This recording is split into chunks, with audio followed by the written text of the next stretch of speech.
Bus తప్పనిసరిగా ఎక్కాలి. ఎక్కడికి వెళ్తారు ఏంటి అని అంటే శని ఆదివారాలు వస్తే సెలవు కనుక వస్తే ఓ సంచి తగిలించుకుంటారు.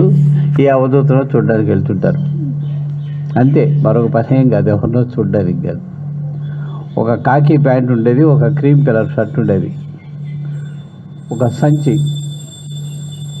ఆ సంచిలో చాలా కొద్ది వస్తువులు ఉంటాయి. ఒక లుంగి ఉంటుంది, అంతే. లుంగి కట్టుకుని ఆ టవలు తుడిచేసుకుని లుంగి కట్టుకుని ఈ బట్టలు వేసుకుపోయిన బట్టలు ఆరేసేసి ఉతికి ఆరేసేసి సంచిలో పెట్టుకుంటే ఇక మళ్ళీ ఆయన వెనక్కి వచ్చినప్పుడు మాత్రమే ప్యాంటు చొక్కది ఆయనకి పని. చొక్కానో బనీనో లుంగి. ఏ మహాత్ముడితో పాటు ఆయన మట్లో కూర్చుంటే ఈయన మట్లో కూర్చోవడం. Head of the department, English head of the department అనేది ఎక్కడన్నా గుర్తుంటుందో ఉండదో కూడాను.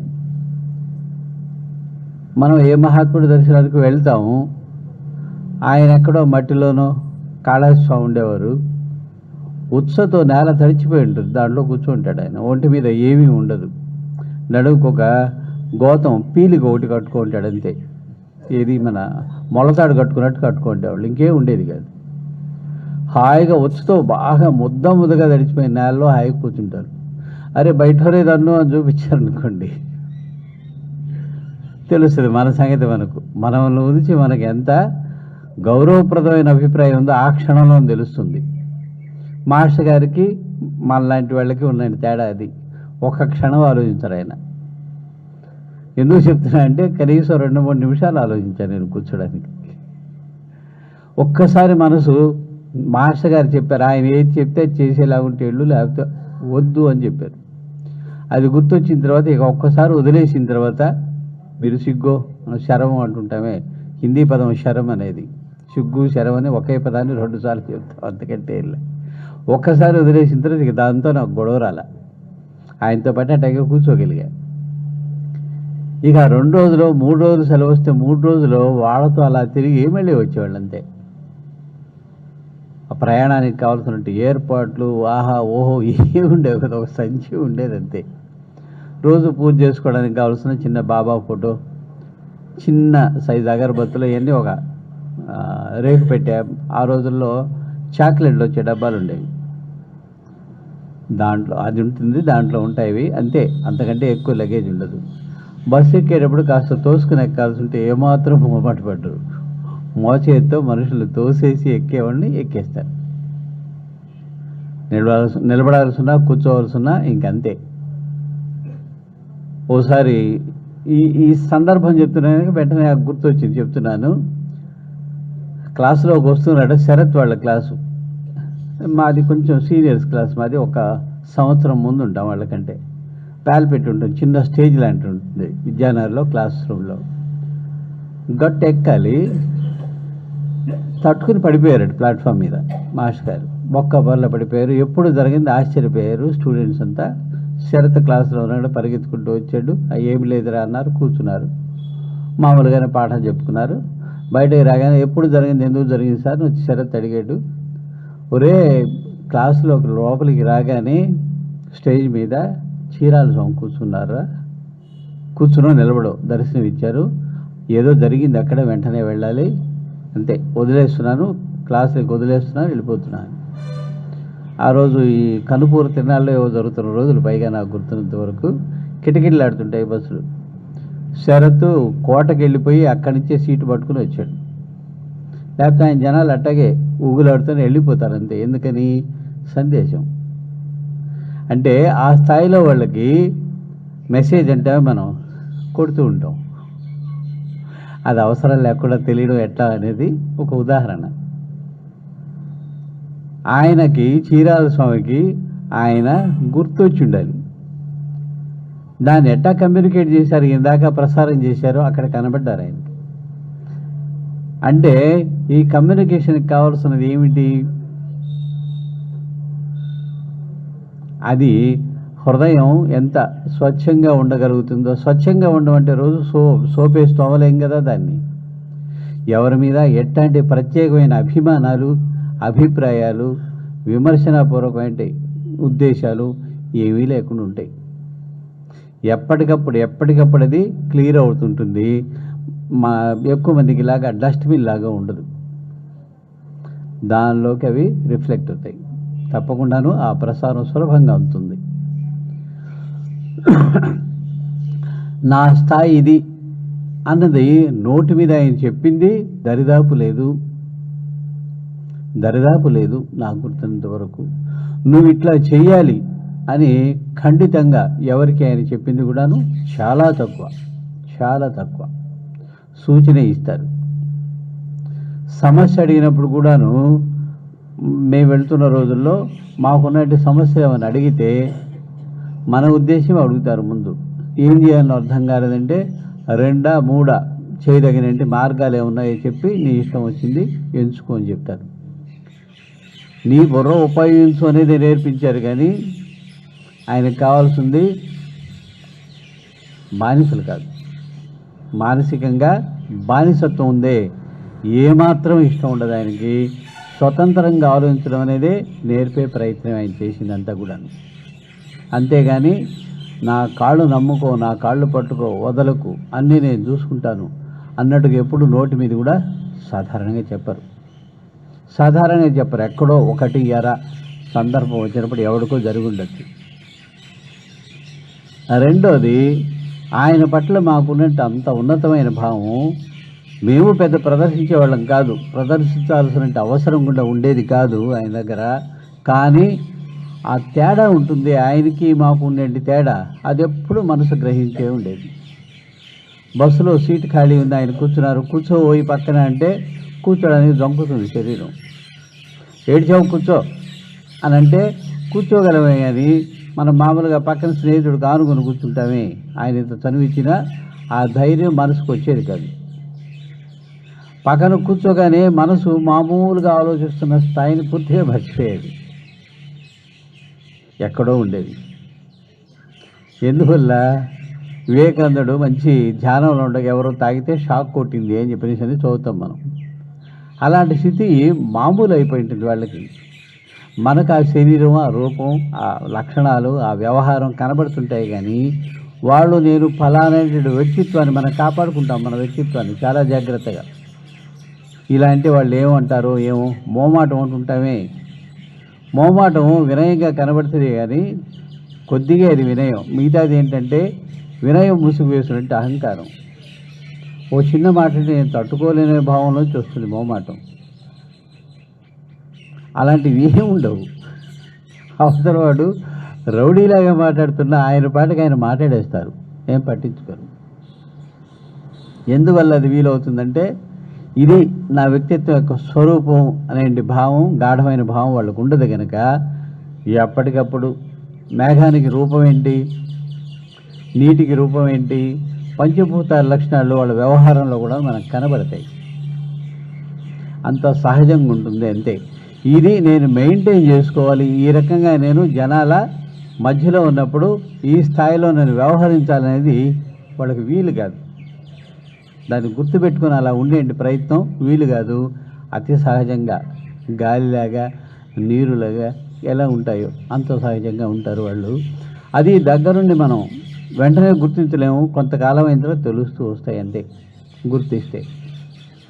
రెండోది, నేను ఇంతటి స్థాయి వాడినని వీళ్ళందరూ అంగీకరించినారు, వీళ్ళ మధ్యలో ఉన్నారు కనుక ఆ స్థాయి దిక్కుండా నేను ఉండాలంటిది ఏమాత్రం కనిపించదు. చిన్న ఉదాహరణ చెప్తా.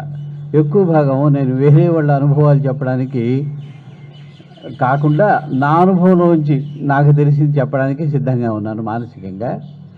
ఒక స్నేహితుడు ఎక్కడో స్కూల్ పెట్టుకుని ఉన్నాడు, అతనికి ఒక టీచర్ కావాలి. అందుకని మాస్టర్ గారి దగ్గరకు వచ్చి అడిగాడు సాయంగా, పంపించండి, ఎవరన్నా పంపించండి మన వాళ్ళలో, మీరు చెప్తే వస్తారు అని. సరే పలాని వాడు ఖాళీగా ఉన్నాడురా, వాడిని తీసుకెళ్ళు అన్నారు. వద్దు సార్ అన్నాడు.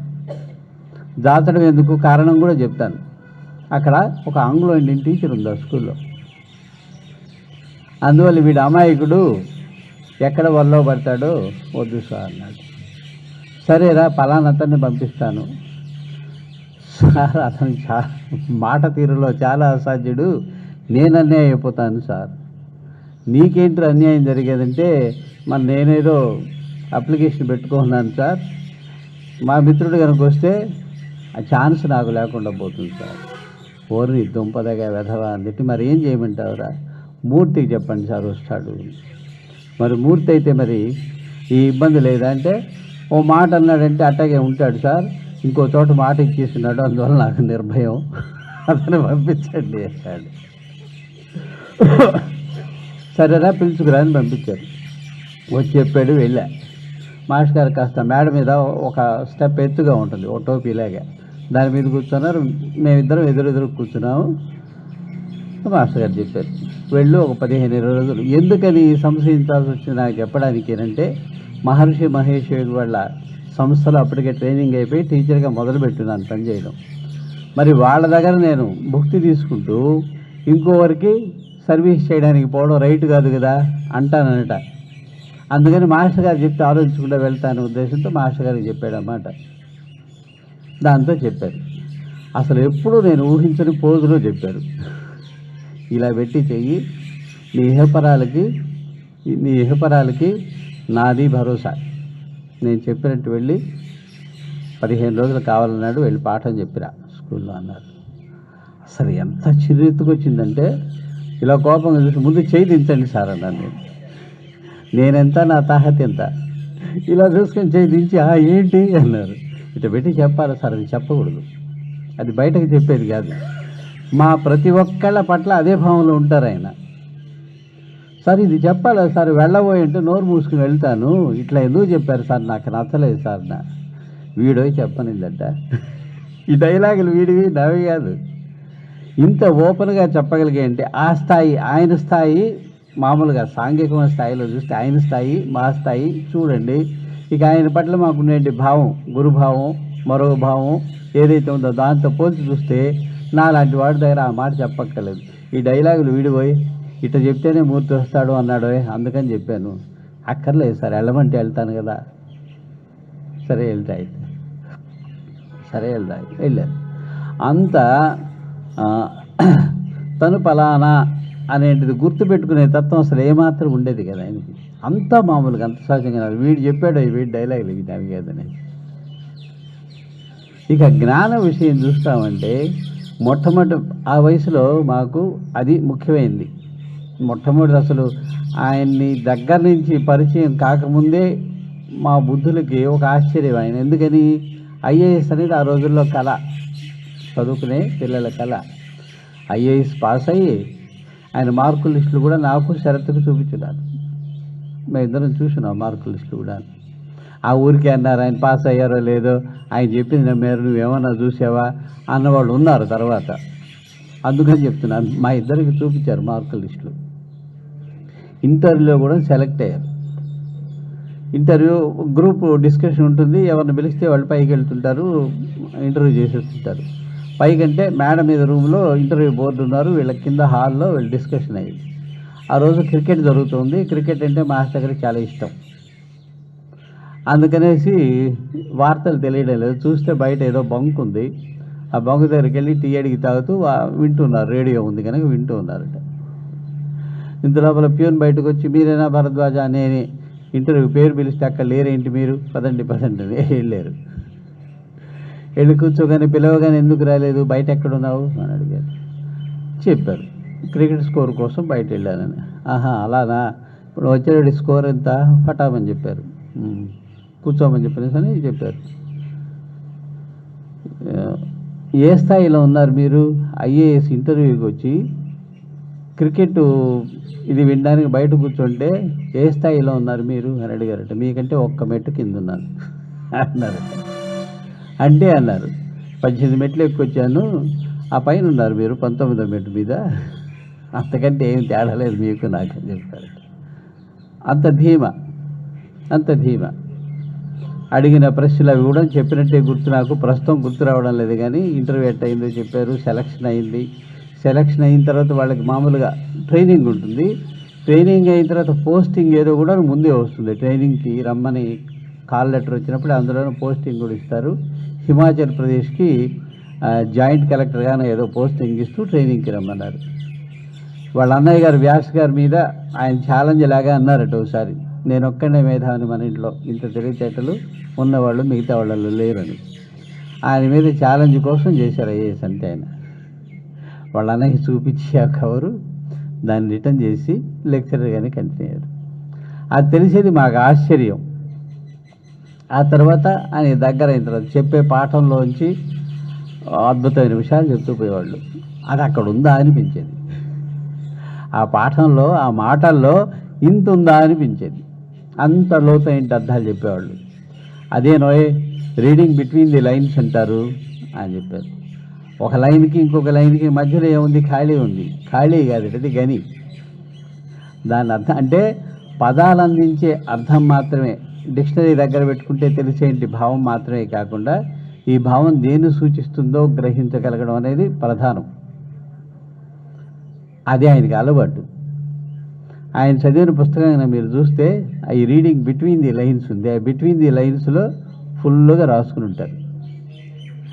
ప్రింటెడ్ మ్యాటర్ దర్దాపు కనబడదు. అంతా ఆయన భావం రాసుకొని ఉంటారు. అంటే చదవడం ఒకసారి అది చదివితే అంత గాఢంగా చదువుతారు కనుక ఇక దాన్ని చదవకపోయినా పర్లేదు, అయినా కూడాను రేపటి పాఠం ఈరోజు రోజు చదువుకుని సిద్ధమే వెళ్ళేవాళ్ళు. అది నేర్చుకోవాల్సింది కూడా మామూలు జీవితం నేర్చుకోవాల్సింది. నాకేమిటి అన్న అలాగే వచ్చేసేయకూడదు. కాస్త కూర్చొని ఆలోచించాలి. దానికి కావాల్సిన సంసిద్ధత మనసుకు చెప్పుకొని తయారై వస్తే ఎప్పుడు కూడాను అంటే నేను సంసిద్ధత ఉండాలి విధానాలు. అది లేకుండా ఏం పర్లేదు అంటే ఉండకూడదు.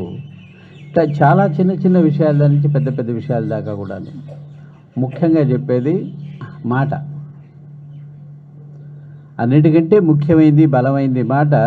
ఇద్దరు వ్యక్తుల మధ్య ఒక వారధి మాట కనుక నువ్వు ఆలోచించి మాట్లాడాలి. మాట్లాడిన తర్వాత ఆలోచిస్తే ఇబ్బంది కదా, ఆలోచించి మాట్లాడాలి. రెండవది తొందరపడి మాట జారద్దు, మాట ఇవ్వద్దు. అదెంత పని నేను చేస్తాను అన్నట్టుగా అంటుంటామే, చేసిన తర్వాత చెప్పరాదు. బాబా చెప్తారు అదేగా, నీ వల్ల అయితేనే ఒప్పుకో, ఒప్పుకుంటే దాన్ని పూర్తి చేయి. కనుక మనం ఏం చేస్తాము? రామకృష్ణ చరిత్రలో చోట చెప్తారు ఆయన, దాహం వేసిందని నుయ్యి కూడా లేదు, బావి కూడా లేదు, తవ్వడం మొదలుపెట్టాడు. 5-6 అడుగులు తవ్విన తర్వాత నీళ్లు కనిపించకపోతే తడి, ఇది లాభం లేదని ఇంకో చోట తవ్వాడు. జీవితాంతం 5 అడుగులో 10 అడుగులో ఎన్నో తవ్వుంటాడు, ఎక్కడ నీళ్లు దొరకవు. ఈ శ్రమంతా ఒకే చోట తీస్తే ఒక 50 అడుగుల తర్వాత నీళ్ళు అనేవి దొరుకుతాయి. మనం ఎక్కువ భాగం జీవితంలో, ఇది మామూలు జీవితంలో బతకడానికి చేసే ప్రయత్నాల విషయంలో కూడాను ఈ కారణంగానే ఇబ్బందులు ఎదుర్కొంటుంటాం. ఇక ఆ తర్వాత ఆధ్యాత్మిక జీవితం అంటే ఏదో పూజ పునస్కారం మరొకటో పెట్టుకుంటామే. ఇక్కడ వచ్చినా కూడాను ఇదే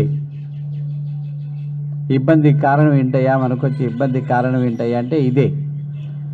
ఒక చోటే తవ్వడం అంటే బాబానే పట్టుకు ఇంకెవరిని దగ్గరికి రానివ్వకు అని కాదు భావం. బాబా తనంటే ఏది చెప్పారో, నీ ఎదురుగా కూర్చున్న 5 అడుగుల ఈ 4 అంగుళాల శరీరం ఉందే, ఇది కాదు బాబా, అంతటా నిండి ఉన్నది ఏదో. కనుక బాహ్యమైన మూర్తి ఏదైతేనేమి అది దేన్ని సూచిస్తుందంటే దీన్నే సూచిస్తుంది. ఆ భావం నిలబడకపోతే అంటే అది బేసు ఫౌండేషన్ లేకుండా నేల మీద నుంచే ఇటుకలు పేర్చుకుంటూ ఇల్లు కట్టడం లాంటిది అవుతుంది. అది ఉన్నదనుకోండి, బాహ్యమూర్తి ఏదైతేమి అది సూచించేది మాత్రం ఏదైతే ఉందో దానికి తేడా లేదు. కనుక నేను మూర్తిగా దేన్ని ముందు పెట్టుకొని చేస్తున్నా ఆ భావం లోపల కనుకుంటే, ఆ భావాన్ని పట్టుకోకపోతే ఈ స్వరూపానికి ఆ స్వరూపానికి ఉండే తేడా వల్ల ఒకదాని మీద కాస్త ఎక్కువ ఇష్టం, ఇంకో దాని మీద తక్కువ ఇష్టం, ఇంకో దాని మీద అయిష్టం పెరిగే అవకాశం ఉంది. అప్పుడు అన్ని రూపాలు ఆయన వినే భావం ఎట్లా నిలబడుతుంది? ఇంకో ప్రమాదం కూడా నాకు నవ్వు వస్తుంటుంది గుర్తొచ్చినప్పుడంతా. సర్వగ్రహ స్వరూపాయ నమః, విశ్వరూపాయ నమః. ఈ రూపాయ నమః అయిపోతా ఉంది కొంతమంది చేసినప్పుడు భావం. విశ్వం యొక్క రూపమే అయింది. విశ్వం అంటే ఏమిటి? కనిపిస్తున్న సర్వస్వం. కనీసం నా కంటికి కనిపిస్తున్న సర్వస్వం. నా కంటికి కనిపిస్తుంది ఎంత ఉందో మనకు తెలియదు. భూమి మీద ఎన్ని ప్రాణులు ఉన్నాయి, ఎన్ని రకాల ప్రాణులు, అంతకంటే కూడా ఎక్కువ ప్రాణులు జలచరాలు నీళ్ళల్లో ఉన్నాయి. మనకేం కనబడతాయి? కనబడుతున్నవి, కనబడనవి, రూపం ఉన్నవి, రూపం లేనివి అన్నీ కలిస్తే ఏదో అది ఆయన రూపం. అంటే ఆయన అనేవాడి అస్తిత్వం ఆధారం లేకపోతే మనకు బాహ్యంగా మన ఇంద్రియానికి కనిపించే రూపం ఉండే అవకాశం లేదు. ఇది గాఢంగా మనసుకు తగులుకుందనుకోండి, ఏ రూపం మనల్ని ఏమి ఇబ్బంది పెడుతుంది? ఆ బాహ్యంగా కనబడుతున్న రూపానికి కారణం లోపల ఉండేటి ప్రాణశక్తి. ప్రాణశక్తి దేన్ని ఆధారం చేసుకుందో ఉందో అది ఎక్కడ లేదు. దానికి నా కులంతోనో మతంతోనో నా స్థాయితోనో ఏమన్నా సంబంధం ఉందా? ఎందుకంటే ఇవేవి ఆ ప్రాణశక్తి టాటా బై బై అని చెప్తుంది. అప్పుడు ఒక సెకండ్ కూడా ఎక్కువసేపు ఆపలేవు. నాకెప్పుడు మాస్టర్ గారిని గురించి మహాత్ములు కొంతమంది చెప్పారే, ప్రతి శ్వాసలోనూ బాబాని నింపుకున్న ఆయన అని. ప్రతి శ్వాసకి మనం బాకీ పడి ఉన్నామట. ప్రతి శ్వాసకి కూడాను మనం ఆ భగవంతుడు ఎవడైతే ఉన్నాడో వాడికి రుణపడి ఉన్నామట. ఎందుకని? శ్వాస జరగలేదు అంటే నా స్థాయి కానీ మరొకటి కానీ ఏ వేటితో సంబంధం లేదు, నేను ఉండను, బాడీ తీసేయంటారు. ప్రాణం పోయిన తర్వాత భార్య కూడా భయపడుతుంది ఆ శరీరాన్ని చూసి. శంకరాచార్యులు చెప్తారు, తీసేయండి, శరీరం తీసేయండి అంటారు. అంతే, శరీరం కృష్ణమూర్తి కాదు, అయిపోయింది. అంటే ఇది కూడాను ఒక స్థాయి నిజమే, ఒక స్థాయి నిజమే. ఈ ప్రాణం దేన్ని ఆధారం చేసుకుని కదులుతూ ఉంది? ఉపరివితానం అని ఇక్కడ ఒకటి డయాఫ్రమ్ ఒకటి ఉంటుందయ్యా, అది పైకి వస్తే ఊపిరితిత్తుల్ని పైకి నెడుతుంది, గాలి బయటకు వెళ్తుంది. అది కిందకి దిగితే ఊపిరితిత్తులు సాగుతాయి, బయట ఉండేటి గాలి లోపలికి పోతుంది. ఇది సైన్స్ చెప్పేది. ఉదర విధానం పనిచేయడానికి ప్రాణం కావాలి కదా, అది ఎక్కడి నుంచి ఎలా కనెక్ట్ అవుతుంది? ఈ రహస్యం తెలిసే ప్రాణం ఎందుకు పోతుంది? పోదు కదా. నాకు తెలియకపోయినా ఇదనేది లేకపోతే నేను అనబడేవాడిని ఉండే అవకాశం ఎంత మాత్రం లేదు. మరి ఇది ఎప్పుడు నాకు కడుపులో తల్లి గర్భంలోంచి బయటపడినప్పటి నుంచి మొదలైంది ఈ శ్వాసక్రియ ఆగిపోతే అయిపోయాడు మనిషి. అప్పటిదాకా జరుగుతున్నది దేన్ని ఆధారం చేసుకుని జరుగుతుంది? దేన్ని చూసి నా మీద కరుణతో నెట్టుకొస్తున్నది నన్ను? అర్థమే కాదు. మరి ఈ శ్వాసలకు అన్నింటికీ కూడాను కృతజ్ఞత ఏమి చేస్తే పూర్తిగా చెప్పగలుగుతాం? చెప్పలేం. బాహ్యమైన దాంతో ప్రపంచంతో పూర్తిగా అందులో పడిపోయి నేననేది నాకు గుర్తుండేది నన్ను నేను చూసుకోవడం వల్ల కాదు. బాహ్యమైన ప్రపంచం కనబడుతుంది, దాంతో మమేకమయ్యి నన్ను నేను గుర్తించుకుంటున్నా. ఈ బాహ్యమైన ప్రపంచమే లేదండి. కళ్ళు మూసుకుంటే మనసు పెట్టుకునే ఆల్బమ్ ఉందే, అది ఓపెన్ అయిపోతుంది. మరి కన్ను లేకపోతే చూడలేనివాడు కళ్ళు మూసుకున్నప్పుడు మనసులో కనిపించే ఆల్బమ్ని ఏ కంటితో చూస్తున్నాడు? కనబడాలంటే కన్ను కావాలి కదా. మరి అవన్నీ కనపడడం లేదా? కళ్ళలో ఈ కళ్ళతో చూస్తున్నావా? అయినా కనబడుతున్నాయి కదా. ఎంత స్పష్టంగా చెప్తాం గుర్తున్న కళని. ఎడం చేయి మాత్రం ఇంత పొడుగునైపోయింది వాడిది, ఎక్కడ చూసాం మనం. నాకు వచ్చిన కళ ఒకటి మాస్టర్ గారికి చెప్తే నవ్వు ఊరుకున్నారు. ఇందువల్ల దీని వెనకుండే రహస్యం ఇది. మనం చెప్తుంటాం కదా, అనుభవాలు ఉంటూ చాలా కళలు. ఎప్పుడు నువ్వు వివరం చెప్పలేదు, ఎక్కువ మందికి వివరం చెప్పలేదు. ఇక్కడే గూడూరులోనే కొంతకాలం ఒక హార్డ్వేర్ షాప్లో పనిచేశాను నేను. ఎంఏ రిజల్ట్స్ వచ్చేటికి హార్డ్వేర్ షాప్లో అవేవో ఆ రాడ్స్ అవి అందిస్తూ ఆ పని చేస్తున్నా, ఖాళీగా ఉండడం ఇష్టం లేక. మా అక్క వాళ్ళు రైలు స్టేషన్ అవతల వైపు నరసింహరావుపేటలో ఉండేవాళ్ళు. వాళ్ళ ఇంట్లో ఉండేవాడిని, రోజు వచ్చేసి వెళ్తుండేవాడిని ఉద్యోగం. ఓసారి ఒక పట్టు అంటే రోజు ధ్యానం అప్పటికే మాస్టర్ గారి దగ్గర నేర్చుకునండి, చూసి ఇట్లా చేయండి అది చేయండి చెప్తూ వచ్చినప్పుడు చేస్తున్న ధ్యానం. ఓ మూల చిన్న ఇది పెట్టుకుని దాని మీద బాబా ఫోటో పెట్టుకుని ధ్యానం చేసేవాడిని ఒక అరగంట. మా బావగారి కోసం ఎవరు వస్తే వాళ్ళిద్దరు మాట్లాడుకుంటున్నారు. ఆయన అంటున్నాడు, పిల్లాడు ఏదో కళ్ళు మూసుకొని చేస్తున్నాడు కదా, మన మాటలు ఇబ్బంది. వాడు పిడుగుపడ్డవాడు కథలు, వాడికి వీటితో సంబంధంలే, మనం మాట్లాడుకోవచ్చని మాట్లాడుతున్నాడు. ఆయన మాస్టర్ గారి దగ్గరికి పోవద్దు, ఆయన బ్రెయిన్ వాష్ చేసేస్తున్నాడు మీకు, ఇవన్నీ కూడా చెప్పేవారు ఆయన. ఆ శరత్ చెప్పేవాడు. వాళ్ళ నాన్న కూడా అట్టాగే తిడితే శరత్ ఏం చెప్పాడు పగలబడి నవ్వామన్నమాట. ఏం చెప్పాడట, ఏం చేయమంట, నువ్వేసిన చెత్త నేను వేసుకుని చెత్త ఉంది, నువ్వు ఎప్పుడైనా శుభ్రం చేశా? ఆయన చేత అయింది చేస్తున్నాడు, బ్రెయిన్ అంతా చెత్త ఉంటే వాష్ చేయక ఏం చేయాలి, ఆయన చేత వచ్చాయా, నీకు నాకు రావడం లేదు, వీడితో ఎట్లా మాట్లాడేది ఆయన తిట్టాడు మా నాన్న. బాగా చెప్పేవాడు. అందువల్ల పట్టించుకున్నాడు కదా, నా పాటికి నేను చేసుకుంటుండేవాడిని.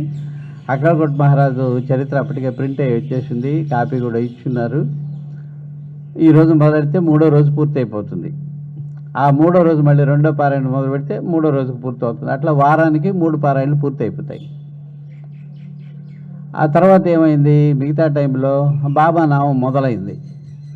2వ రోజుకో 3వ రోజుకో వచ్చేటట్టుకి నేను ఏ పని చేస్తున్నా అది దొరుకుతూనే ఉంది, లోపల తెలుస్తూనే ఉంది. ఆహా, చాలా బాగుందిరా, సాధించామనుకున్నాను నేను. సరే, స్టేషన్ దాటి రోడ్డు వస్తూ ఉన్నాను, మాస్టర్ గారు ఎదురయ్యారు. ఏంటో ఈ సంగతి ఏంటి, బస్ స్టాండ్ దగ్గర, పాత బస్ స్టాండ్ అంటారు కదా, అక్కడ ఎదురయ్యారు. ఏంటో ఈ సంగతి ఏంటి, ఏం లేదు సార్, షాపుకి పోతున్నాను, కాఫీ తాగిసిపోతారా అని తీసుకెళ్లారు. కాఫీ ఇప్పించి సంగతులు చెప్పు, ఏం చేస్తున్నా, ఎట్లా గడుస్తుంది అన్నారు. చెప్పా, ఇట్లా 3 పారాయణలు వారంలో పూర్తి చేశాను, ఇట్లా నామం ఆగకుండా జరిగేలాగా సిద్ధమైపోయింది బుర్ర, కంటిన్యూస్గా జరుగుతుంది అని. అయినా నాకేమీ అనుభవం రాలేదు సార్ అన్నారట. ఊరిని దుంపదేగా, నీ పని నువ్వు చూసావు, ఎదురు చూస్తున్నావు ఏంటి అనుభవం రావాలని అన్నారు. వస్తుందని చెప్తుంటారు కదా, వస్తే వస్తుంది, లేకపోతే లేదు, నీకెందుకు, నీ పని నువ్వు చేయడమే నీ వరకు, అంతే, ఎదురు చూస్తారా ఏంటి అన్నారు. సరే, కాఫీ తాగుతుండగా ఈ నామం సంగతి చెప్పాను అనమాట. నీ ముఖం ఏడ్చావు, బాబా బాబా అనుకున్నా, జ్యోతిలక్ష్మి అనుకున్నా ఒకటే అన్నారు. అసలు తల ఎక్కడ భూమి లోపలికి పెట్టుకున్నా చాలదు, అంత అవమానం అయిపోయింది. నేను సాధించానే ఫీలింగ్తో చెప్పాను ఆయనకి. ఈ మాట అదేంటి సార్ అంటున్నారు, మరి చాలా ఇబ్బందికరంగా అన్నారు సార్ అంటే, ఊరిని దొంపదగా, నామం అంటే సాయిబాబా అనే 4 అక్షరాలు కాదోయ్, శబ్దం కాదోయ్, నేనంటే ఏంటని చెప్పారే, ఆ భావం గుర్తుపెట్టుకునే ప్రయత్నం చేయడం, లేకపోతే టేప్ రికార్డర్ కూడా రాదు పుణ్యం, అనుభవం ఏడ్చినట్టుంది అన్నారు. సార్ అదా సార్, అదే ఆ ప్రయత్నం చేయి, నువ్వే పని చేస్తున్నా లోపల నామం దొరకడం పెద్ద ఏదో గొప్ప సాధించేసినట్టు అనుకున్నావా, అది కాదు. సరే సార్, అయితే సరైన సమయానికి సరైన సూచన 2 విధాలుగా ఉపయోగం. సరిగా ఎట్ట చేయాలని తెలియడం, రెండోది నేనేవో సాధించానంటే భావంలోంచి తగ్గబోయి అంత నిచ్చినెక్కకు, ఎప్పుడు వినయం అనేది ఉండాలనేది నేర్పడం. అదే మరొకసారి ఏం చేశారు, ఒక్కరే కూర్చొని రాసుకుంటున్నారు. రూమ్లోకి వెళ్తే ఒక్కరే ఈ వైపు గోడకి చాప వేసుకుని కూర్చొని రాసుకుంటున్నారు. ఎదురుగా ఉండేటి కిటికీ దగ్గర ఉండేటి చాప మీద నేను కూర్చున్నా. ఒక్క మాట లేదండి మా ఇద్దరి మధ్యలో. దాదాపు 45 నిమిషాలు కూర్చున్నాను నేను, ఒక్క మాట లేదు మా ఇద్దరి మధ్యలో. ఇట్లా అన్నారు కంటితో, కూర్చున్నా, రాసుకుంటున్నాను, నేనేం డిస్టర్బ్ చేయలే. అంటే అడ్డదిడ్డమైన ప్రశ్నలు వేసే రోజులు అప్పటికి అయిపోయినాయి. వెళ్తే కాముగా కూర్చోడం, ఏమన్నా మాటలు జరుగుతుంటే వినడం, అంతే. కాసేపు అయిన తర్వాత లోపల నమశివాయ నామం మొదలైపోయింది. ఇదేంది నా ప్రమేయం లేకుండా మొదలైందని కాసేపటికి అర్థమైంది. గమనిస్తున్నా, ఎందుకు ఇట్లా ఒక రిథం ప్రకారం జరుగుతుంది, ఒక తూగుతో జరుగుతూ ఉంది, ఒక తాళంతో జరుగుతూ ఉంది, ఏంది ఆశ్చర్యంగా ఉంది అని చూస్తున్నా. అది జరుగుతూనే ఉంది, అంటే నా ప్రమేయం లేకుండా మొదలైంది, జరుగుతూ ఉంది. కాసేపు అయిన తర్వాత విజలు వేస్తున్నారు, అదే అంతాలెత్తి చూశారనమాట ఆశ్చర్యంగా. ఒక నవ్వు నవ్వి ఇట్టన్నారు, రాసుకుంటున్నారు. మళ్ళీ 3-4 నిమిషాలకు ఒకసారి అని హమ్మింగ్ చేయడం అన్నా విజలు వేయడం అన్నా చేస్తూనే ఉన్నారు. నేను తరగతి చూస్తే నవ్వేసి మళ్ళీ రాసుకుంటున్నారు. అర్థం కాలే నాకు అప్పటికి, చాలా సంవత్సరాల తర్వాత అర్థమైంది. 45 నిమిషాలు అయిన తర్వాత లేచా నేను. ఎట్లా ఉంది నా పరిస్థితి, శరీర స్పృహ చాలా తక్కువ అయిపోయింది. 10 పైసలు 15 పైసలు అంత ఎత్తుకోలేదు, రూపాయలు అలా ఉందన్నట్టు, ఎక్కడో ఉన్నట్టుంది. లేచి నిలబడితే తలెత్తి చూశారు. వెళ్ళొస్తాను సార్ అంటే తల ఊపా. ఇట్టన్నారు, ఆయన తల ఊపారు. వెళ్తున్నాను, గడపకి అవతలకు ఒక అడుగు ఉంది, లోపలికి ఇంకా ఒక అడుగు ఉంది, అప్పుడు మూర్తి అన్నారు. ఆగి వెనక్కి తిరిగి చూశా. నేనేమన్నా చెప్పాను ఆయనకి, చెప్పలా. నేను మొదలు పెట్టించాను అని ఆయన చెప్పారా, చెప్పలా. ఆ మొదలైంది ఎప్పుడు ఆగితే ఎప్పుడు ఆగుతుంది, నువ్వు ఆపకు అన్నారు. ఒక్కసారి కళ్ళిట్టయ్యే చూశా, అది ఇప్పుడు ఇంటికి వెళ్తావు, ఏం చేస్తావు, తినేసి పడుకుంటావు అంతే కదా. పెట్టింది ఏదో తిను, వెంటనే పడుకోకు, చాపేసుకుని కూర్చో. శరీరానికి ఎప్పుడు అవసరమైతే అప్పుడు పడుకుంటుంది. ఆ వాక్యం చాలా తమాషగా ఉంది. సరే అన్న, అర్థమయ్యి కాకుండానే ఉంది, సూచన అర్థమైంది, ఇట్లా చెయ్యన్నారు కనుక అట్లా ఏదో తిన్నాను, కూర్చున్నాను, చాప మీద కూర్చున్నాను, తలుపు కానుకొని కూర్చున్నాను, ఎప్పుడు పడుకున్నాను నాకు తెలియదు. ఎప్పుడో మెలకు వచ్చింది, అది ఆగితే ఆగుతుంది, నువ్వు ఆపకం అన్నారు, అదొక్కటి గుర్తుంది అంతే. ఉలిక్కిపడి లేస్తే జరుగుతూ ఉంది అది. ఇక అక్కడి నుంచి తెల్లవారేపటికి దరిదాపు ఒక 8 సార్లు టాయిలెట్కి వెళ్ళి ఉంటాను, 6 సార్లు వామిటింగ్ అయింది. పొద్దుటికి గాలిలో ఉంది మొత్తం, ఏం లేదు శరీరంలో. మొత్తం మట్టి పదార్థం ఉంటుంది కదా, ఎక్కువ భాగం మట్టి ఉంటుంది శరీరంలో, దాంట్లో చాలా భాగం కొట్టిపడేసింది. ఎంత తేలికైపోయిందంటే బుద్ధి కూడాను ఆకాశంలో ఉన్నట్టుంది నాకు, నేల మీద కూర్చోన్నా కూడాను. అది జరుగుతూనే ఉంది, ఆగలేదు, జరుగుతూనే ఉంది. సాయంత్రానికి చుట్టుపక్కల వాళ్ళు వచ్చి, పిల్లాడు అట్టుంటే ఏంటి మీరు పట్టించుకోలేదు, అది ఇది మా అమ్మదారు నష్టపెడుతుంటే ఏమనంటే నేను బాగానే ఉన్నాను అని చెప్తున్నానంటే. సరే సాయంత్రం మా అక్క టీచర్, ఇక్కడ రుక్మిణి టీచర్ అంటారు, ఆ చెడికి చెప్పింది. సరే గూడూరు విజయ ప్రభాకర్ రెడ్డి గారు ఏదో కొంచెం మా పెద్దక్కకి వాళ్ళ ఆవిడకి వాళ్ళ క్లాస్మేట్స్, ఆయన దగ్గరికి పోతాము, తీసుకుపోతాము. మాస్టర్ గారి దగ్గర పోయి చెప్తాను, పొమ్మంటే వస్తాను, వద్దంటే రాను అని చెప్పారు. సరే పోయి అడిగిరారా. పోగానే వాకిట్లో చూసి పొట్ట చెక్కలేగల నవ్వుతున్నమాట. ఏంటి హాస్పిటల్కి తీసుకుతామన్నారా? నేనేం చెప్పలా. అవును సార్. బాబా దగ్గర రోజా పూలు పెట్టి పూజ చేసినారు, ఒక రోజా పువ్వు తీసుకురా అన్నారు, తీసుకొచ్చా. అన్నారు, ఇచ్చా. కాసేపటి చేతిలో పట్టుకొని ఇచ్చి తొడి వదిలేసి మిగతా అంతా తినేయి అన్నారు. టకటక తినేసా. తొడికి పారేయి అన్నారు, పారేసా. వాళ్ళు ఏం చేసుకుంటే చేసుకుంటారు, పో వెళ్ళు అన్నారు. మొత్తం విజయనగరం నుంచి గూడూరు దాకా నిలబడే రావాల్సి వచ్చింది బస్సులో. శరీరంతో చాలా తక్కువ ఉంది సంబంధం. శరీర స్పృహ అంటామే ఇప్పుడుంది, నా బరువు నాకు తెలుస్తూనే ఉంది కంటిన్యూస్గా, ఏం లేదు. హాస్పిటల్లో చేర్చారు, ఏదో చేస్తున్నారు. వీటికి వేస్తారు, పశువులకు వేస్తారు చూసారా లావుపాటి, ఇవి అప్పుడు ఇవి లేవు, వైర్ పెట్టి ఎక్కిచ్చేస్తే సెలైన్ పోయే ఇది లేవు, సిరంజితో ఎక్కించాల్సిందే. ఆ లోపల గొట్టం బయటకు తీసి డాక్టర్ గారు దాంట్లో పోసి సెలైన్ అది పెట్టి నొక్కుతున్నారు. మా అక్క వాడు అట్ట తిరుక్కుని ఏడుస్తుంది, మా పెద్దక్క. నొప్పి కూడా తెలియదు నాకు, గుచ్చేటప్పుడు ఆ చురుక్కుమనే నొప్పి కూడా లేదు, మామూలుగా చూస్తున్నా. 3వ రోజు వరకు అదే తంతు జరిగింది. 3వ రోజు అర్ధరాత్రి దాటిన తర్వాత 3:30 ఎప్పుడో కొంచెం టాయిలెట్ వస్తున్నట్టు అనిపించింది. నేను లేచాను, వెళ్ళొచ్చా, ఆగిపోయింది. ఏమిటి నామం. 3 రోజులు కంటిన్యూస్గా జరిగింది, పగలు లేదు, రాత్రి లేదు, నిద్ర లేదు, మెలకువ లేదు. పొద్దుట 6ంటికి డాక్టర్ వచ్చి చూసి, ఏది వీడు ఉన్నట్టు నార్మల్ అయిపోయాడు, తీసిపోవచ్చు సుమతి, తీసుకెళ్ళిపోండి.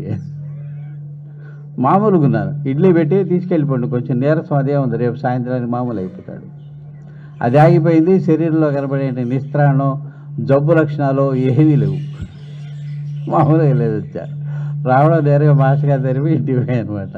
ఏంటి వాళ్ళు చేశారా? చేశారు సార్. ఏం చేశారు చెప్పా. నొప్పి కూడా తెలియలేదు సార్ అని. ఆగిపోయింది సార్. సరే కొన్ని సంవత్సరాల తర్వాత అది గుర్తొచ్చినప్పుడు అర్థమైంది, ఆయనే మొదలు పెట్టారు. 3 రోజులు టైం ఏదో ఆయన పెట్టారనమాట.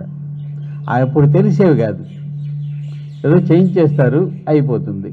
మనకు మాత్రం ఈ ఈ 1, 2, 3 ఇట్లాంటి అనుభవాలు బాగా కొట్టిన తర్వాత మామూలు జీవితం అంతకు ముందులాగా బలంగా లాగలేదు, జారుతాం. కానీ ఒరే అదేదో ఉంది రోయ్, ఆయన ఏదో భిక్ష వేసాడుగా, బొచ్చలో కాస్త వేసాడు, తింటుంది దాంట్లో నుంచి ఇక్కడ కనబడదు, ఎక్కడో ఒక చోట తేడా, కాస్త తక్కువ ధనం తెలుస్తూనే ఉంటుంది వీటిల్లో.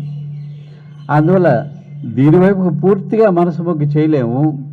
దానివైపుకి వెళ్ళడానికి కావాల్సిన అన్ని రకాలైన సంసిద్ధత తెచ్చుకోలేము. కనుక రెంటికి చెడ్ల రేవడి సామెతలలాగా, దేనికి చెడ్ల. దేంట్లోంచి ఏదో తెచ్చేసుకోవాల్సింది, పూర్తిగా తెచ్చుకున్నాడో లేదో పక్కన పెడితే దేనికి చెడలేదు.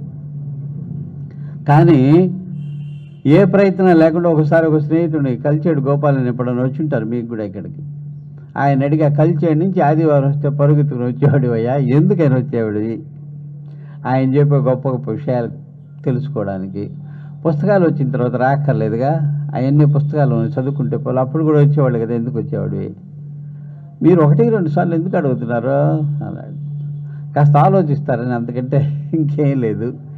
దేనికోసం వచ్చేవాళ్ళు విషయం అయితే మళ్ళీ ఆదివారం రాక్కర్లా, నెలకొక ఆదివారం వచ్చే చాలు. ప్రతి ఆదివారం పరిగెత్తేవాళ్ళు. నిజమే సార్, అవును, మొదట్లో అడుగుతుంటారు, తర్వాత ఏమో అడిగేవాళ్ళు కాదు కదా. అక్కడికి వచ్చి పొద్దున్న నుంచి సాయంత్రం దాకా కూర్చొని ఆ బస్సు వదిలేస్తే మళ్ళీ కలిచేడికి బస్సు ఉండదని ఉంటుంది, ఆ టైం ప్రకారం వెళ్ళిపోయేవాళ్ళు. ఏంది సంగతి అని అప్పుడు మీరు అంటుంటే ఇప్పుడు అనుమానం వస్తుంది నాకు. నిజమే, ఎందుకు వచ్చేవాడిని? అడిగింది చాలా తక్కువ మీరు చెప్పినట్టు, మరి దేనికని అని. ఏందో ఆదివారం మాస్టర్ గారి దానికి వెళ్తానా, సోమవారం కూడా హాయిగా ఉండేది సార్ మనసుకి అని. దేనివల్ల? విద్యానగర్లో హాయి ఉంటే విద్యానగర్లో దిగేసి అరగంట ఉండి వెళ్ళిపోవచ్చు. ఈ హాయి మీ మనసులో ఉందా, కలిచేడులోనో విద్యానగర్లో ఉందా? నా మనసుకే సార్ ఆ హాయి తెలుస్తుంది. మరి కలిచేడులో ఎందుకు లేదు, విద్యానగర్ వచ్చిపోతే ఎందుకుంది? ఆయన దగ్గర మీరేం అడగల, ఏమి చర్చించలా, ఏం పొందలా. మొదటి రోజు లేదో నోటుకొచ్చిన ప్రశ్న వేయడమే ఉండేది, తర్వాత లేదు కదా. మరి ఏమిటి సంగతి ఏంటి? మీరు చెప్తుంటే ఆయన దగ్గర అక్కడ రోజంతా ఉన్నప్పుడు హాయిగా ఉంటుందా, అదే మరుసటి రోజు కూడా ఉంటుంది. అంటే ప్రయత్నం చేయకుండా వస్తుందిగా, అందుకని వచ్చారు. ఈ ప్రయత్నం చేయకుండా వచ్చే రుచి తెలుస్తుంది కనుక దానికోసం పరిగిస్తారు. ఎక్కడున్నా అది ఎట్లా వస్తుందో అన్న దానికోసం మనం ప్రయత్నం చేయాలి కదా. అందుకనే ఉంటాయి అటు చోట్లు. లేకపోతే అంతటా ఉన్నాడు భగవంతుడు, పలానా మందిరంలోనే ఉన్నాడని ఎందుకు పరిగెడతాం? అక్కర్లేదు కదా. అంతటా ఉన్న దాన్ని చూడడానికి అలవాటు పడలేదు కనుక, అదే ఉద్దేశంతో వెళ్ళేవాళ్ళందరూ ఆ చోటుకి అదే ఉద్దేశంతో వెళ్తారు కనుక, అక్కడ వాతావరణాన్ని పాడు చేయరు కనుక. పొల్యూషన్ గురించి చెప్తారో చెప్పేవాళ్ళు మాస్టర్ గారు. అన్నిటికంటే ప్రమాదకరమైన పొల్యూషన్ ఒకటి, తర్వాత రోజుల్లో మీకు తొందరలో తెలుస్తుంది, ఒక 8-10 ఏళ్ళు పోయిన తర్వాత, థాట్ పొల్యూషన్ అని చెప్పేవాళ్ళు. థాట్ పొల్యూషన్ ఏముంది సార్, దానికి మించిన పొల్యూషన్ ఇంకోటి లేదు, అందులోంచి బయటపడడం కూడా కష్టం అని. బ్రిటిష్ వాళ్ళు అప్పుడెప్పుడో 300 సంవత్సరాలంతా పరిపాలించి వెళ్ళిపోయారు. ఇప్పుడు అమెరికా వాడికి మన మీద ఏమీ ఆధిపత్యం లేదు. కానీ ఎందుకు మనం వేసుకునే బట్టల దగ్గర నుంచి, మనం తినే తిండి దగ్గర నుంచి, మన ఆలోచనల దగ్గర నుంచి, రోజువారీ జీవితం స్టైల్ అంటమే, దాని నుంచి అన్నీ ఎందుకు అమెరికా వాళ్ళని అనుకరించడం జరుగుతూ ఉంది. ఆ రోజుల్లో మమ్మల్ని అడిగేవాళ్ళు మాస్టర్ గారు, నేరో ప్యాంట్లు అప్పుడు స్టైలు, ఒక్కప్పుడు చస్తాం, కాళ్ళు చక్కగా మడుచుకోలేము. ఏ సౌకర్యం ఉందని ఆ తర్వాత ఉన్నటువంటి బెల్ బాటం ప్యాంట్లు వచ్చాయి. ఇవి ఆలోచించకుండా చేస్తారు, ఆలోచించండి చెప్పేవాళ్ళు. వస్త్రధారణ ఎందుకు, అది ఆలోచించండి. సభ్యత సంస్కారం అవసరం గనక, శరీరానికి సుఖంగా ఉండాలి గనక, ఈ 2 లక్షణాలు ప్రధానంగా ఉన్నాయో చూసుకోండి. ఏదైనా దానిలో ఉంటాయి కదా, మీకు వస్తాయి, చదివి ఉంటే తెలుస్తాయి. దాంట్లో ఇరుక్కుంటారట దూరి. ఈ మాత్రం ఆలోచించము. దీన్ని ఆయన థాట్ పొల్యూషన్ ఉంది. టీవీలు వచ్చి ఇప్పుడిప్పుడు మన ప్రోగ్రాంలు కూడా ఏడ్చిన లాంటి ప్రోగ్రాంలు వస్తున్నాయి. మొదట్లో వాళ్ళ స్టైల్ ఆఫ్ ప్రోగ్రామ్స్ వచ్చేవి, అడ్వర్టైజ్మెంట్ల దాని నుంచి అన్నీ. అందువల్ల రోజు చూడడం వినడం వల్ల ఏమాత్రం బుర్రని అప్లై చేయకుండా, దాని మీద కాస్త పెట్టకుండా వాటిని ఫాలో అయిపోతాం. ఒకప్పుడు నాకు తెలిసి మధ్యతరగతి ఇళ్లలో సోఫాలు అనేవి చాలా కష్టం ఉండడం. టీవీ సీరియల్లో చూసి మామూలు వాళ్ళు కూడాను సోఫా ఉండి తీరాలి ఇంట్లో, డైనింగ్ టేబుల్ ఉండి తీరాలి ఇంట్లో. డైనింగ్ టేబుల్కి అలవాటు పడిన తర్వాత మన దేశంలో 40-45 ఏళ్ళ లోపలే మోకాళ్ళ నొప్పులు వచ్చేస్తున్నాయి. ఎందుకని? శరీరంలో అవయవాలకి ఎక్కడ మడుచుకోవడానికి వీలుగా తయారు చేయబడి ఉన్నాయో ఆ మడతలు రోజు వాటికి గనక అలవాటు చేయకపోతే అక్కడ ఉండే స్నాయువులు దెబ్బతింటాయి, గట్టిపడిపోతాయి. అందువల్ల ఆ ఫ్లెక్సిబిలిటీ పోతుంది. ఎలా కావాల్సింటే అలా మడవడానికి కావాల్సినట్టు ఆ సుఖం పోతుంది, అందువల్ల వస్తాయి. రెండోది, ఇట కూర్చుని తిన్నారు, దీని ఒత్తిడి దీని మీద ఉంటుందిగా, 100% నింపలేము ఈ ఒత్తిడి వల్ల. అది ఎప్పుడూ అవసరం. కాళ్ళు వదిలేసి కుర్చీలో కూర్చొని తింటుంటాము, ఎంతన్నా పోతుంటుంది. రెండోది టీవీ చూస్తూ తింటాము, ఎంత పోతుంటుందో లెక్క ఉండదు. ఇవి అరగడానికి ఏం చేస్తున్నాము? మాకు గుర్తున్న మా జీవితంలో కూడాను ఎప్పుడో సైకిల్ చాలా పెద్ద సుఖం, పెద్ద వాహనం కింద లెక్క ఆ రోజుల్లో. ఎవరో ఒక ఆయన పేరు విశ్వంజీ, ఇప్పుడు పెద్ద గురువు గారు, ప్రపంచానికి గురువు, విశ్వయోగి విశ్వంజీ గారు. టీచర్గా పనిచేస్తున్న రోజులో ఓ రోజు మాస్టర్ గారి దగ్గరికి వచ్చారు. రాత్రి 11ంటికి ఆయన మాస్టర్ గారితో మాట్లాడి తెలుసుకోవాల్సిన వ్యవహారాలని పూర్తయ్యేమో. నేను ఇప్పుడు బయలుదేరి సర్కారు ఏదో అర్ధరాత్రి ఎప్పుడు వస్తుంది, ఆ ట్రైన్ ఎక్కాలా, రేపు పొద్దుట స్కూల్కి వెళ్ళాలి, నేను సెలవు పెట్టకుండా వచ్చాను, నేను వెళ్ళాలని కూర్చున్నారు. 8:30 దాటితే ఏ బస్సులు ఉండవు ఆ రోజుల్లో గూడూరు వైపు రావడానికి. ఏం చేయాలి అని ఆలోచిస్తున్నారు. చూసి ఏం చేద్దాము అన్నారు. నేను, విజయభాస్కర్ నాడు, దామోదరు, ముగ్గురు ఉన్నాం.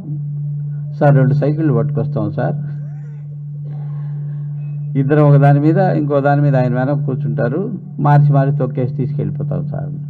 వీలవుతుందా? వీలవుతుంది సార్. అంతే వచ్చేసాం. ఆ గూడూరు తీసుకొచ్చి అర్ధరాత్రి ఆయన ఎక్కించి మళ్ళీ వెళ్ళిపోయాం.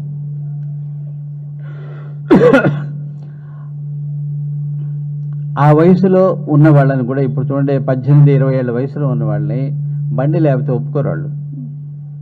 2 వీలర్ లేకపోతే ఫ్రెండ్స్ మధ్య తలంచుకుని నిలబడాల్సి వచ్చేంత సిగ్గుపడిపోతుంటారు.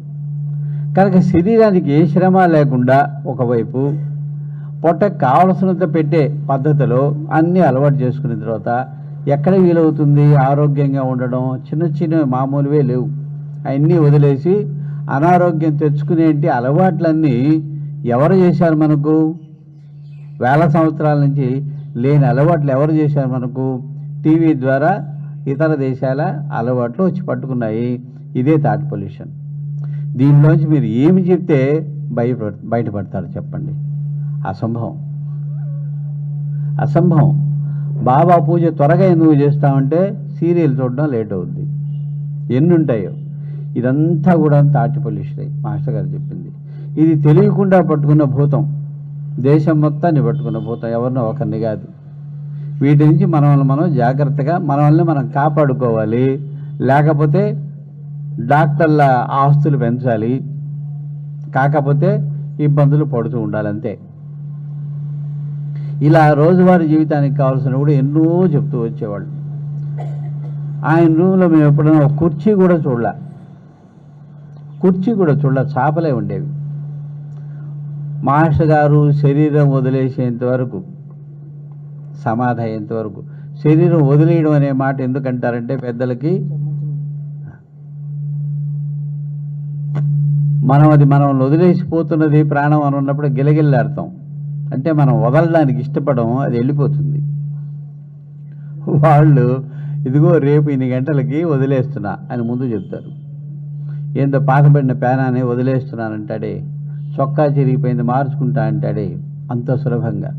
అంటే శరీరం తననే భావంలోంచి పూర్తిగా వాళ్ళు బయట పడకపోతే వీలు కాదు. అది మనకు అన్నీ ఏదేదో వదిలేసాం అనుకుంటాము. శరీరమే నేననే భ్రాంతి, దాన్ని మాయ అన్నారు. మాయ బలం ముందు మనం ఎప్పుడు బలహీనమే. మరి మాయ బలంలోంచి బయటపడాలంటే ప్రార్థించడం ద్వారా. ఎవరిని? ఆమెనే, మాయనే. లేకపోతే కష్టం.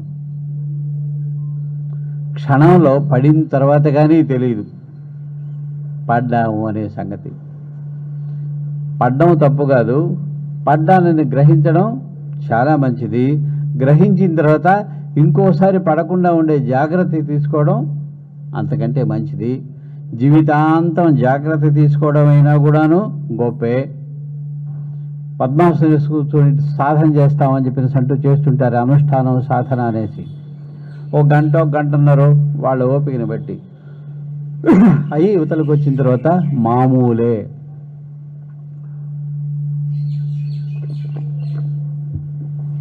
ఒక గంటన్నర 2 గంటలు ఛార్జింగ్ పెడితే సెల్ ఫోను రోజంతా పనిచేస్తుంది.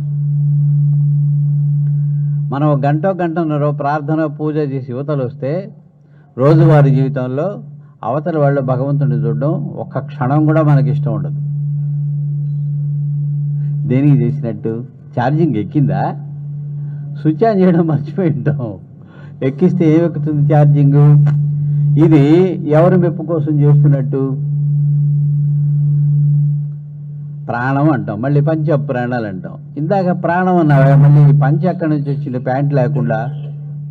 ప్రాణ, అపాన, వ్యాన, ఉదాన, సమాన, మళ్ళీ వాటికి పేర్లు. అంటే ఎలక్ట్రిసిటీ ఒకే రకంగా పనిచేయదు కదా, ఎలక్ట్రిసిటీ అనే శక్తి ఒకే రకంగా పనిచేయదు కదా. ఏ రకమైన అప్లయన్స్లోకి వస్తుందో దాని లక్షణాన్ని బట్టి బయటపడుతుంది. ఇక్కడ వెలుగుగా బయటపడుతుంది, ఇక్కడ శబ్దంగా బయటపడుతుంది, ఇంకో చోట గాలిగా బయటపడుతుంది. యంత్రశక్తిగానో, వెలుగు శక్తిగానో, కాంతి శక్తిగానో ఇట్లా రకరకాల బయటపడుతుంది. అట్లా ఒకే ప్రాణశక్తి శరీరంలోకి ప్రాణ శరీరం అంతా తిరుగుతూ పచనం చేసి, అంటే అరిగించి తిన్నదాన్ని ఏ భాగానికి ఏది వెళ్ళాలనో అలా వెళ్ళడానికి కావాల్సిన ఒక ఫోర్స్ ఉంది కదా, ఆ రకంగా పనిచేసేటప్పుడు ఆ భాగాన్ని ఆ రకమైన ఫోర్స్ ఆఫ్ ప్రాణాన్ని ప్రాణశక్తి అన్నారు. అపాన అన్నారు. ఎక్కువైన దాన్ని బయటికి నెట్టాలి కదా, పని జరిగినప్పుడు తయారైంటి చెత్తా చెదారాన్ని బయటికి నెట్టాలి కదా, ఆ రకంగా అది పనిచేసినప్పుడు దాన్ని అపాన అన్నారు. వ్యాన అన్నారు మూడోది. వ్యాన అంటే తనాయించుండం అంతా. ప్లాస్టిక్ బాటిల్లో నొక్కారనుకోండి, గాలి బయటకు పోతే అక్కడ చొట్టబడుతుంది. అలా చొట్టలు లేకుండా ఒక ఆకారం ఉందంటే తనాయించి, ఇప్పుడు మాస్టర్ గారు చెప్పిన పోలిక, గొడుగు మూసి ఉన్నారు, మామూలుగా ఉంది, తెరిచారు, ఇట్లా పరుచుకుంది. ఇట్లా పరుచుకోవడంలో దాని ఆకారం అట్లా రావడానికి కారణం ఏంటి? ఆ సన్నటి కమ్ములు ఉన్నాయి, అవి తనాయించి ఆకారాన్ని దానికి ఇస్తాయి. అలా ప్రాణశక్తి ఏదైతే ఉందో అది శరీరం అంతా కూడా తనాయించి, అంటే అంచుల వరకు నెట్టిపెట్టి ఉండడం వల్ల ఆకారం వస్తుంది. అది వ్యాన. ఉదాహరణ ఉంది, ఈ గుండె నొక్కడం వల్ల రక్తం ఈ చివరి దాకా వెళ్తుంది, బాగానే ఉంది. ఇక్కడి నుంచి మళ్ళీ గుండె దాకా రావాలి కదా శుభ్రం పడాలంటే, అక్కడే మోటార్ లేదు మరి. రెండోది గ్రావిటేషన్, భూమి ఆకలింట కిందకి లాగుతుంటుంది, దాన్ని ఎదిరించి రక్తం మళ్ళీ గుండె దాకా రావాలి. ఉదాహరణ ఆ విధంగా పైకి తీసుకొచ్చేంటి శక్తిగా ఆ ప్రాణశక్తే పనిచేస్తుంది, అది ఉదాహరణ. ఈ నాలుగింట్లో ఏదైనా ఎప్పుడైనా రెస్ట్ తీసుకునింది, ఏదో ఇబ్బందులు పడింది, ఆ పని చేయడానికి సిద్ధంగా ఉండేది సమాన. వీటి నాలుగింటి మధ్యలో బ్యాలెన్స్ని మెయింటైన్ చేసి సమాన. ఈ రకంగా 5 రకాలుగా పనిచేస్తుంటుంది ఒకటే. కనుక లావెక్కిపోయాడంటే వ్యాన శక్తి ఉందే, వ్యాన రూపంలో పనిచేసే ప్రాణశక్తి అది ఎక్కువగా పనిచేస్తుంది, రేషియో దాటిపోయి. అంతే తిన్నానండి, ఒకటే గ్యాస్. అపాన, వాటిలో ఉండే బ్యాలెన్స్ ఉంటుందే, దేనిలో బ్యాలెన్స్ సరిగా లేదో దాన్ని బట్టి ఇబ్బంది వస్తుంటుంది. జాయింట్లో పెయిన్స్, గ్యాసు, ఇవన్నీ అపాన. ఈ సమాన సరిగా లేకపోతే ఈ 4 కూడా ఏ చిన్న ఇబ్బంది వచ్చినా తట్టుకోలేవు. ఆ సమాన బ్యాలెన్స్ని మెయింటైన్ చేస్తుంది. అదే కనుక ఇబ్బంది పడిందంటే కష్టం. అట్లా ఈ 5 టైప్స్ ఆఫ్ ఫోర్సెస్ కింద ఎనర్జీ ఛానలైజ్ అవ్వడం వల్ల ఈ రకంగా జరుగుతుంది. శరీరానికి ఒక ఆకారం రావడం కానీ, చిన్నది పచనం అయ్యి శరీరానికి పట్టడం కానీ, ఇవన్నీ కూడా ఏ ఫోర్స్లో తేడా వచ్చిందో దాన్ని బట్టి మనకు శరీరంలో ఆ తేడా తెలుస్తుంటుంది, బుద్ధి శరీరంలోనూ. ఇవన్నీ కూడా చెప్పేవాళ్ళు. మనం చాలా పెద్దవాళ్ళనే భావం, మనం అణువు అంతా అయిపోతాము. ఏ విధంలో ఉండేంటి ఎనాలిసిస్ అంతా చెప్పుకుంటూ పోయారంటే, ఇప్పుడు చూస్తున్నాము మన కాళ్ళ కింద కనబడుతుంటే భూమి, మొదట్లో నవ్వు వచ్చేది, తర్వాత నిజమే కదా అంటే ఈ రకమైన దృష్టికోణం మనకు అలవాటే కాల. ఏమిటి? నా కాళ్ళ కింద ఉన్నది కింద, నా తలపై ఉన్నది పైన, అంతే కదా మన భావం.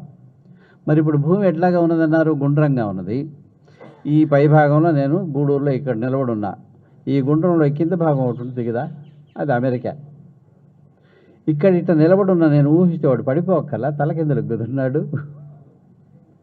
పడిపోడే, భూమి లాగి పట్టుకో ఉంటుంది. కనుక వాడికి ఎట్లా ఉంటుందండి? నాకు ఇప్పుడు ఎట్లా అనిపిస్తుందో అట్లానే ఉంటుంది. తన కాళ్ళ కింద ఇండియా ఉంది, నా తల మీద వ్యామం ఆకాశం అంతా వ్యాపించున్నది ఉంది. కనుక ఎప్పుడు కూడా మనం మామూలుగా నమ్మినంటి లక్ష్యం నిజమేంటి? కాళ్ళ కింద అంటే కింద, తల పైన అంటే పైన, కింద పైనకి ఇదే అర్థం. మరి భూమి యొక్క ఆకారాన్ని బట్టి చూసుకుంటే అమెరికా వాడి కింద నేనున్నా, వాడు అన్నాడంటే నేను ఒప్పుకోవాలా ఒప్పుకోక్కర్లేదా? మరి ఇందాక చెప్పింది నేను కింద పైన అన్నవి అర్థవంతమైనవా కాదా? పోయింది అర్థం. కనుక ఒక నిజం ఒక స్థాయిలో మాత్రమే నిజం. స్థాయి మారితే ఇప్పుడు ఆకాశంలో చాలా ఎత్తుకెళ్ళి భూమిని చూస్తున్నాడు, వాడికి కింద పైన, వాడు పైన ఎత్తులో ఉన్నాడు కానీ భూమి తన కింద ఉన్నట్టు అనిపిస్తుంది. సూర్యుడు సాయంత్రం కింద జారిపోతాడు భూమి కంటే. మొత్తం ఖాళీలో వీటిని ఊహించుకుంటే కింద పైన మాటకి అర్థం లేకుండా పోతుంది. అంతే ఏదైనా కూడాను విచక్షణ కాస్త పెడితే రోజువారీ జీవితంలో వ్యావహారికంటి వ్యవహారంలో ఈ పదానికి ఇది అర్థమే కానీ అది నిజమని సత్యమని మాత్రం అనడానికి లేదు. వీటి రెండింటికి భిన్నమైంది మరొకటి, వీటికంటే ఉన్నతమైంది మరొకటి. సత్యం ఎప్పుడు గోచరిస్తూనే ఉంటుంది, స్థాయి భేదాన్ని బట్టి మారిపోతుంటాయి. అందువల్ల మనకు చాలా మూర్ఖంగా చాలా ఉంటాయి. ప్రారంభంలో ఎప్పుడో నార్త్ ఇండియా లేకపోతే వీళ్ళ దుంపల దగ్గర చపాతీలు తిని ఎట్ట బతుకుతారు వీళ్ళు, అన్నం లేకుండా అనిపించేది. ఆహారం అనే భావంలో అన్నమే ఆహారం అని మన ఉద్దేశం. సంస్కృతంలో చెప్పింది కూడా అన్నం అంటే ఆహారం అని, వరితో చేసినట్టు వండినటువంటిది అని మాత్రమే చెప్పలే. అన్నం అంటే ఆహారం అని లెక్క. ఏదైనా ఆహారం అనే భావం అది చాలా మామూలు విషయం. అంత మొండిగా మనసు ఆలోచిస్తుంది వీళ్ళు ఎట్లా బతుకుతారనేసి. కనుక ఎక్కడికక్కడ పరిస్థితులు బట్టి వాటిని బట్టి వాళ్ళ డ్రెస్ కోడ్ దాని నుంచి, ఆహారం దాని నుంచి ఎన్ని మార్పులు ఉంటాయి అన్నది మనసు పూర్తిగా అర్థం చేసుకుంటే ఈ తేడా ఉంటుందే, వెటకారమో తేడా మరొకటి ఉండే అవకాశం లేదు. కనుక ఒక సామ్యభావం సమత్వభావం రావాలంటే ఈ మాత్రం అవగాహన, చాలా మామూలు జీవితంలో ఉండేటి సామాన్యమైన అవగాహన లేకపోవడం వల్ల మనం ఉన్నటువంటిదే సరైంది అనే ప్రతి ఒక్కడి భావం. నా లైఫ్ స్టైల్ సరైంది అనే భావంతో అవతల వాళ్ళ లైఫ్ స్టైల్లో తప్పులు కనబడుతుంటాయి. ఎవడి పద్ధతిలో వాడు ఉన్నాడు, నా పద్ధతిలో నేను పోతున్నా, నాకు ఫలాంది సరైందని అనిపించకపోతే నన్ను నేను మార్చుకునే ప్రయత్నానికి సిద్ధంగా ఉండాలి. ఇలా సామాన్యమైన విషయాల్లో కొంచెం మనం మనసు అప్లై చేయడం, విచక్షణ ఉపయోగించడం వీలైతే బిగుసుకుపోవడం అనేది తగ్గుతూ వస్తుంది అనేసి ఈ మామూలు జ్ఞానం దాని నుంచి సైన్స్ అంటారే, సైన్స్ విషయాలు కూడా చెప్తూ వచ్చారనమాట. ఇప్పుడు అణువు యొక్క నిర్మాణం చెప్తే దానికి కూడాను ఒక అస్తిత్వం ఉంది, అంటే ఎగ్జిస్టెన్స్. అణువులో మళ్ళీ పరమాణువులు ఉన్నాయి. ఒక న్యూక్లియస్, ఒక కేంద్రకం, దాని చుట్టూ చిన్న చిన్న పరమాణువులు, వాటి కక్షలో అవి తిరుగుతుంటాయని. కొన్ని లక్షల కోట్ల అణువులు కలిసినా కూడాను మన మైక్రోస్కోప్లో కనిపించే అవకాశం ఉండదు. ఆ మాస్ కింద తయారైన తర్వాత కూడాను అంత చిన్నవి. మరి దానికి అస్తిత్వం ఉంది కదా. ఓ పరమాణువు తన ఉనికిని తను ఫీల్ అవుతుంది అనుకోండి, దాని మిగతా పరమాణువులు ఆ కేంద్రకం ఎట్లా కనబడతాయి, మనకు సూర్యుడు మిగతా గ్రహాలు కనబడ్డట్టు. ఇప్పుడు ఇంకొక విషయం ఊహిస్తే వాటి మధ్యలో ఖాళీ ఉండాలి కదా, వాటి స్థాయిలో వాటి మధ్యలో ఖాళీ ఉండాలి. అలాంటి వాటి యొక్క సమూహమే మనకు కనబడుతున్నట్టు రూపం అంతా కూడాను. అంటే మన కాంక్రీట్గా కనబడుతున్న రూపం మధ్యలో అంతా కూడా ఏమున్నాయి, ఖాళీలు ఉన్నాయి, ఖాళీలే ఉన్నాయి. పైగా సైన్స్ ఏం చెప్పిందట, విశ్వం మొత్తంలో కూడాను మనం ఘనంగా అంటున్నాయి మ్యాటర్ అంటున్నామే, ఇది ఎంత ఉంది, ఖాళీ ఎంత ఉంది చూస్తే ఒక పెద్ద రైల్వే స్టేషన్లో 2 ఈగలు తిరుగుతుంటే ఆ 2 ఈగలకి ఎంత ఖాళీ కావాలనో, ఆ 2 ఈగలు ఎంత ఆక్రమిస్తాయో పదార్థం ఎంత ఉందో అంత విశ్వం మొత్తంలో ఉండేటి మీరేంటి ఘనత్వం ఉండేటి పదార్థం, మీరంతా ఖాళీ. ఇప్పుడు నా శరీరంలో కూడా ప్రాణంతో కూడిన అణువుల మధ్యలో కూడాను ఇదే ఖాళీ ఉంటే ఆ ఖాళీని నేను గుర్తించగలిగితే గాలిలో గట్టా లేచి వెళ్ళిపోతుంది బాడీ. ఆ ఖాళీ నేను అయిపోయాను అనుకోండి, బెలూన్లో గాలి కొడితే ఎట్లా వేస్తుందో అట్లా లేచిపోతూ ఉంటుంది బాడీ. ఆ స్థాయికి మనం వెళ్ళలేము. ఎందుకని, నా శరీరం అని చెప్తూ ఉన్నదాన్ని ఈ లోపల ఉండేంటి ఏ అవయవం నా మాట ఎందు. ఈ మధ్య శనగపిండితో ఏది చేసినా చాలా కష్టంగా ఉంది హరి, అరగడం భలే కష్టంగా ఉంది, నీకు కూడా పడదేమో జాగ్రత్త పడు. అరగదీసేది ఇదే కదా, 50 ఏళ్ల వరకు అరగదీసింది, 60 ఏళ్ళు వచ్చేటికి ఎందుకు అరగదీయలేకపోతుంది? అమ్మా కాస్త అరిగేలాగా చూడవే అని చెప్పుకోవచ్చు కదా. మా ఇంట్లో అమ్మాయి అది తినకవే నేను చెప్తాను. అట్టాగే నాతో పాటు ఎప్పుడు నా శరీరం ఉండే ఏ అవయవం నేను చెప్తే మాట వింటుందో చెప్పండి. నేను నా శరీరం అంటాం, పై చర్మం తప్పితే నీకేం తెలుసు, ఏం కనబడింది నీ శరీరం అని అడిగారు ఒకసారి. ఎందుకని మీరు ఎంత చెప్పిన అన్నింట్లో ఉన్నదంతట్లో వ్యాపించినది ఒకటే అనేంటి దాని మీద మనసు పెట్టడానికి ఎంత ప్రయత్నం చేసినా ఈ ప్రయత్నం చేసే నేను మిగులుతున్నా. నేననగా నా శరీరం నాకు అడ్డం వస్తుంది. ఇది ఎక్కడ కలుస్తుంది సార్ అన్నింటిలో ఉన్న దాంట్లో? ఎంతన్నా మనసును మిగతా అంతట్లో ఉన్నది ఒకటేనే భావం మీద పెట్టడానికి వీలవుతుందే కానీ దీన్ని దాంట్లో కలపలేకపోతున్నాను. ఈ శరీరం నాకు అడ్డం వస్తుంది అన్నాడు. ఏంటట నీ శరీరం అంటే నీకేం తెలుసు అని అడిగారు. ఇదే సార్ నా శరీరం. ఏడ్చావు, నీ శరీరం నువ్వు చూపిస్తున్నా నీకేం కనబడుతున్నావు చెప్పు. పొట్టలో పేగులు కనబడుతున్నాయా, గుండె కనబడుతుందా? తెలుస్తుంది అంతే, సెన్సేషన్గా తెలుస్తుంది. కనబడడం లేదుగా. నీకు కనబడేది ఏదో చెప్పు. పైన అదే చర్మం ఎంతైనా? అవును సార్. ఆ పైన ఉండేది తొక్క చర్మం ఒకటే కనబడేది. ఒరే మూర్తి, అది కాదు నీకు అంతటా వ్యాపించున్నది ఏదైతే ఉందో దానికి అతి సమీపంగా తీసుకెళ్లే స్పర్శ రూపంలో అతి సమీపంగా తీసుకెళ్లేది చర్మం కాదు. చర్మానికి తగులుతున్నది ఏదైతే ఉందో అది అంతట్లో ఉన్నది కాదు. అంతట్లో ఉన్నదానికి నిన్ను అన్నిటికంటే దగ్గరగా తీసుకెళ్ళి కలిపేది అది కాదు అన్నారు. ఒక్కసారి బుర్రాగిపోయింది. ఆ క్షణం వరకు నా ప్రయత్నం నేను విజయం సాధించానో లేదో, నిజం అబద్ధం పక్కన పెడదాం, ఏదైతే నాకు ఆటంకం భావంలో అనిపించిందో ఆయన చెప్పినట్టు ఆ భావం అర్థం కాగానే టక్కుమని ఆటంకం అవ్వడం మానేసింది. ఇది సహకారి, అంతవరకు కూడాను ఇది ఆటంకం. ఆయన చెప్పిన ఒక్క మాటతో అది సహకారి అయిపోయింది చేసే ప్రయత్నానికి. కాసేపు అయిన తర్వాత ఆయన దగ్గర చిటికేశారు, ఉలిక్కిపడ్డా అనమాట. అది అన్నారు. ఇదే సార్ ఇంత కష్టంగా అనిపించింది, మీరు చెప్పింది అంత సులభమైంది సార్ అన్న. దాన్నే యుక్తి అంటారు అన్నారు. అంటే సార్ అన్న, ఏది ప్రయత్నం చేసేవాడికి కష్టంగా ఉంటుందో ఆ ప్రయత్నం నుంచి బయటపడ్డవాడు ఉంటాడే వాడికి కిటుకు తెలుస్తుంది. మామూలు మాటలో చెప్పాలంటే కిటుకు అంటాము, దాన్ని యుక్తి అంటారు సాధనలో. ఆ యుక్తి చెప్పడానికి మాత్రం దాటిన వాడు ఉండాలి, అవి దాటిన వాడు ఉండాలి. అదృష్టం ఉంటే దొరుకుతారు. చేసుకున్న అదృష్టం ఏందో ఆయన రూపంలో దొరికింది.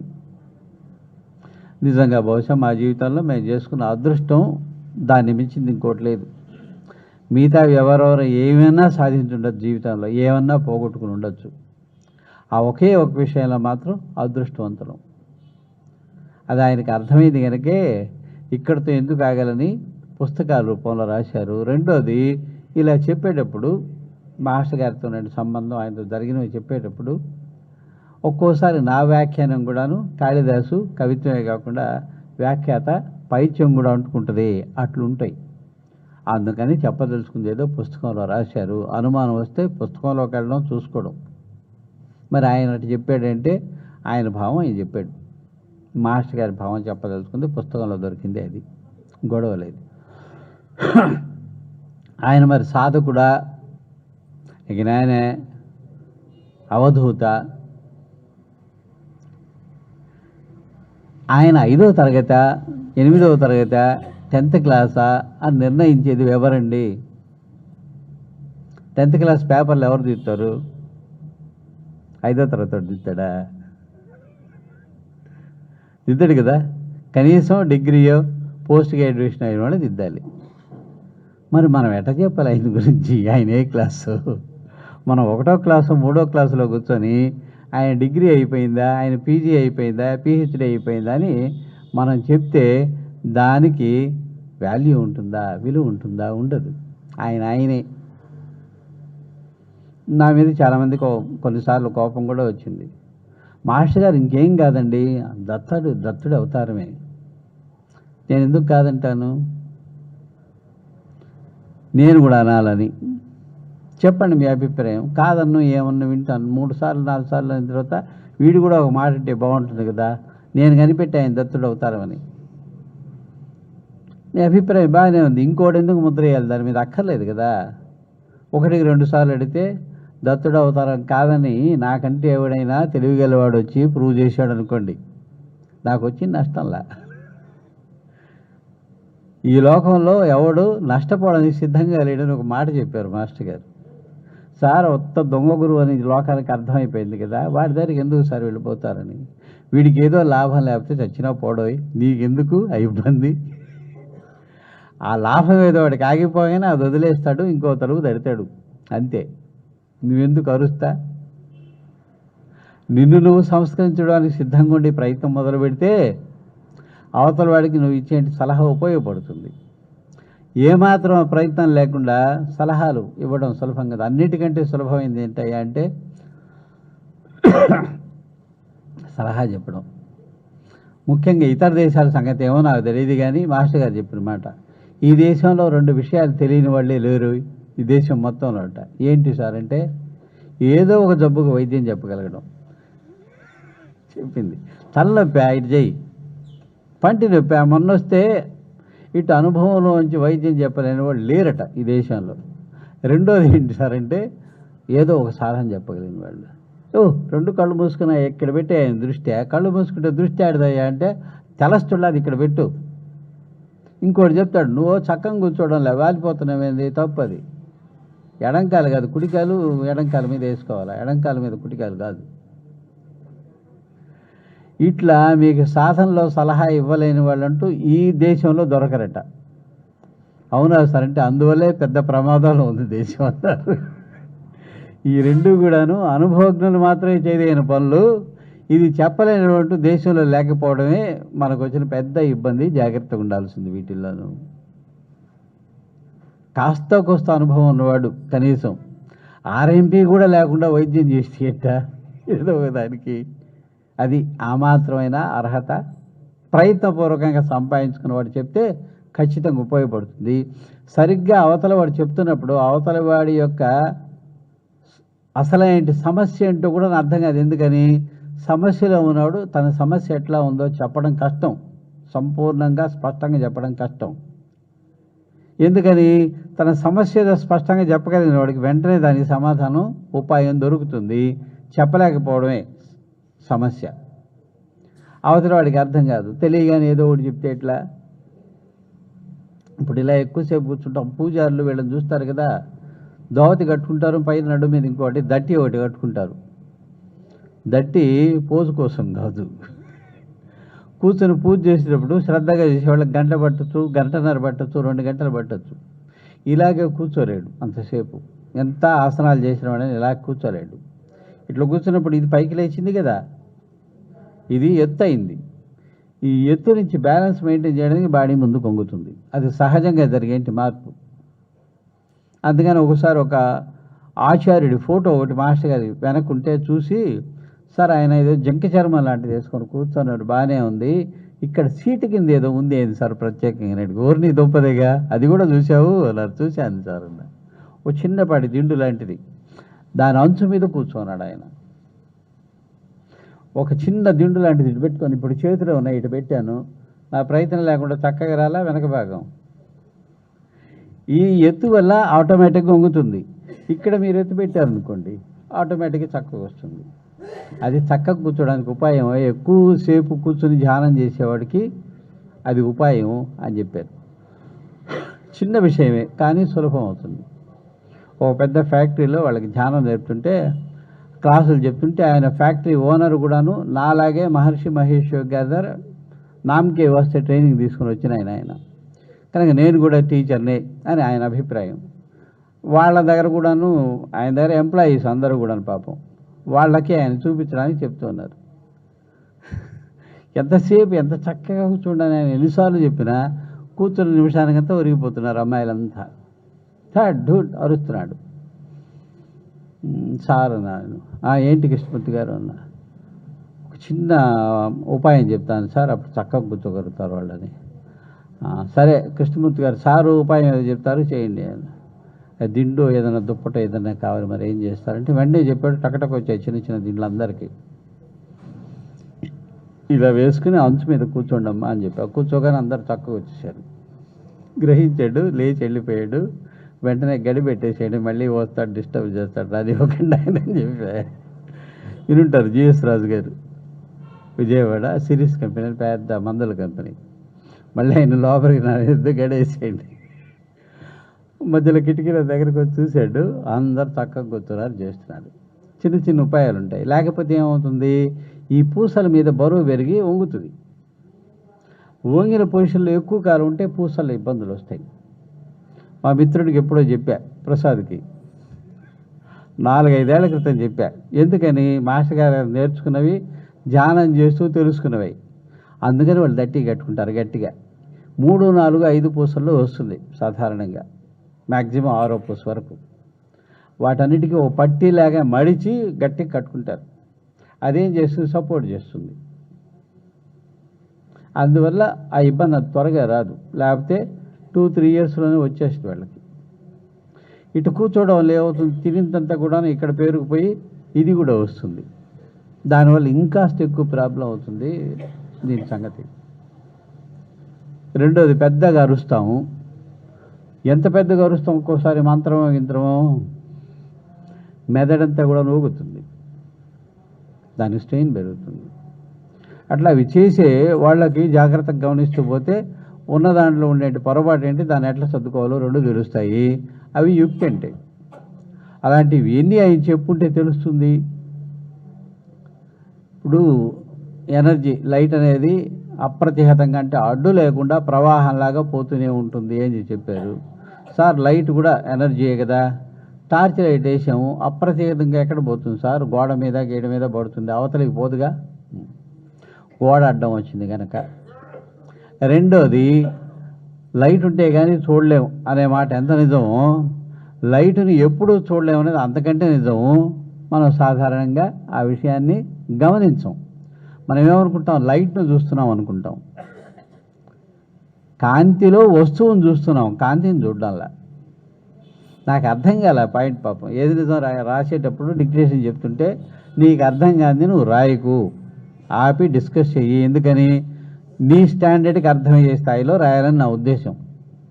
నిన్ను ఒక స్టాండర్డ్ కింద పెట్టుకున్నా, అందువల్ల నీకు అర్థం కాంది రాయకు, చర్చించు, మనసుకు అర్థమైన తర్వాత రాయి అన్నారు.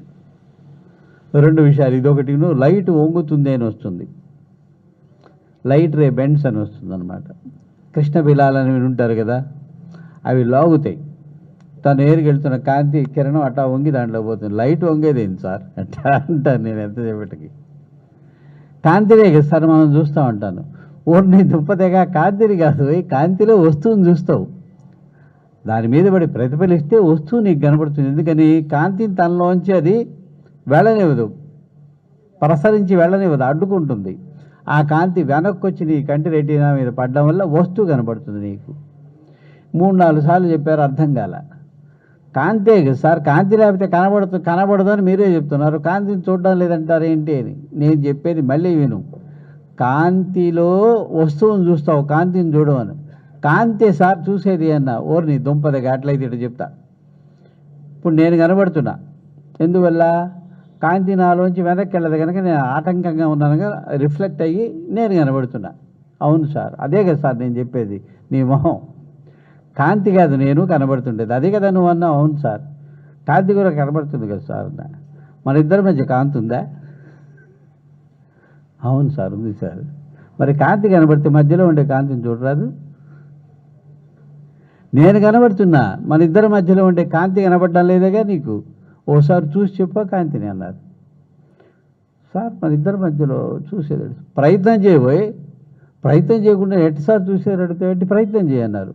ప్రయత్నం చేస్తూ ఉన్నా ఉన్నట్టుండి గట్టిగా చిటికేశారు, ఉలిక్కి పడ్డా, కనబడిందా అన్నారు నవ్వుగా, వెటకారంగా నవ్వుమొహం పెట్టి.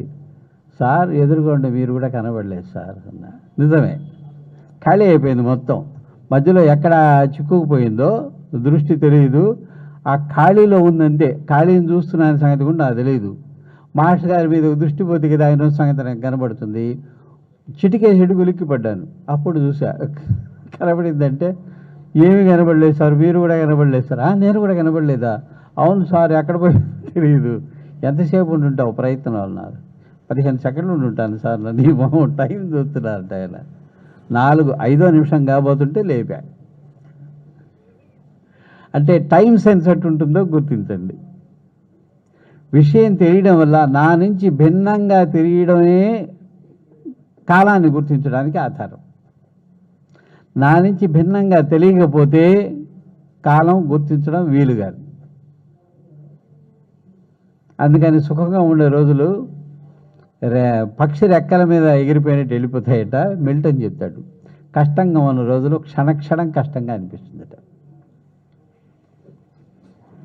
జీవితంలో మనం కంపారిజన్ పెట్టుకోవాలి. పోలిక పెట్టుకుంటే 40 ఏళ్ల జీవితం గుర్తు తెచ్చుకోండి. ఈ 40 ఏళ్లలో సుఖంగా ఉన్న కాలం ఎంత గడిచి ఉంటుందో కాస్త లెక్కేసుకోండి. కాస్త ఓపిక తెచ్చుకొని అంతా కలిపి ముద్ద చేస్తే 10 ఏళ్ళు. కష్టంగా వచ్చిన రోజులన్నీ కలిపి ముద్ద చేసి ఎంత ఉంటుందో చూడండి, 3-4 ఏళ్ళు. నా జీవితం అంతా కష్టాలే అంటాడు. కష్టం మాత్రమే ఉండేటి ఏ జీవి బతకలేదు, పోతుంది.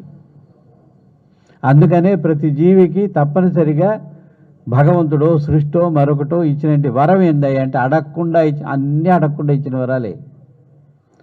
కొన్ని శాపాలుగా మనం మార్చుకుంటున్నాము, లోకానికి మనకు హాని తెచ్చుకుంటున్నాం. నిద్ర అనేది వరం. రోజు వచ్చి దగ్గర దానికి విలువ ఉండదు. ఎక్కడ పడితే అక్కడ దొరికే పాలకి విలువే ఉంటుందండి. ఇంటికి వచ్చి పోస్తారు. మందు కావాలంటే ఊరి చివరిలో ఎక్కడో ఉంటుంది, అక్కడికి పోవాలి.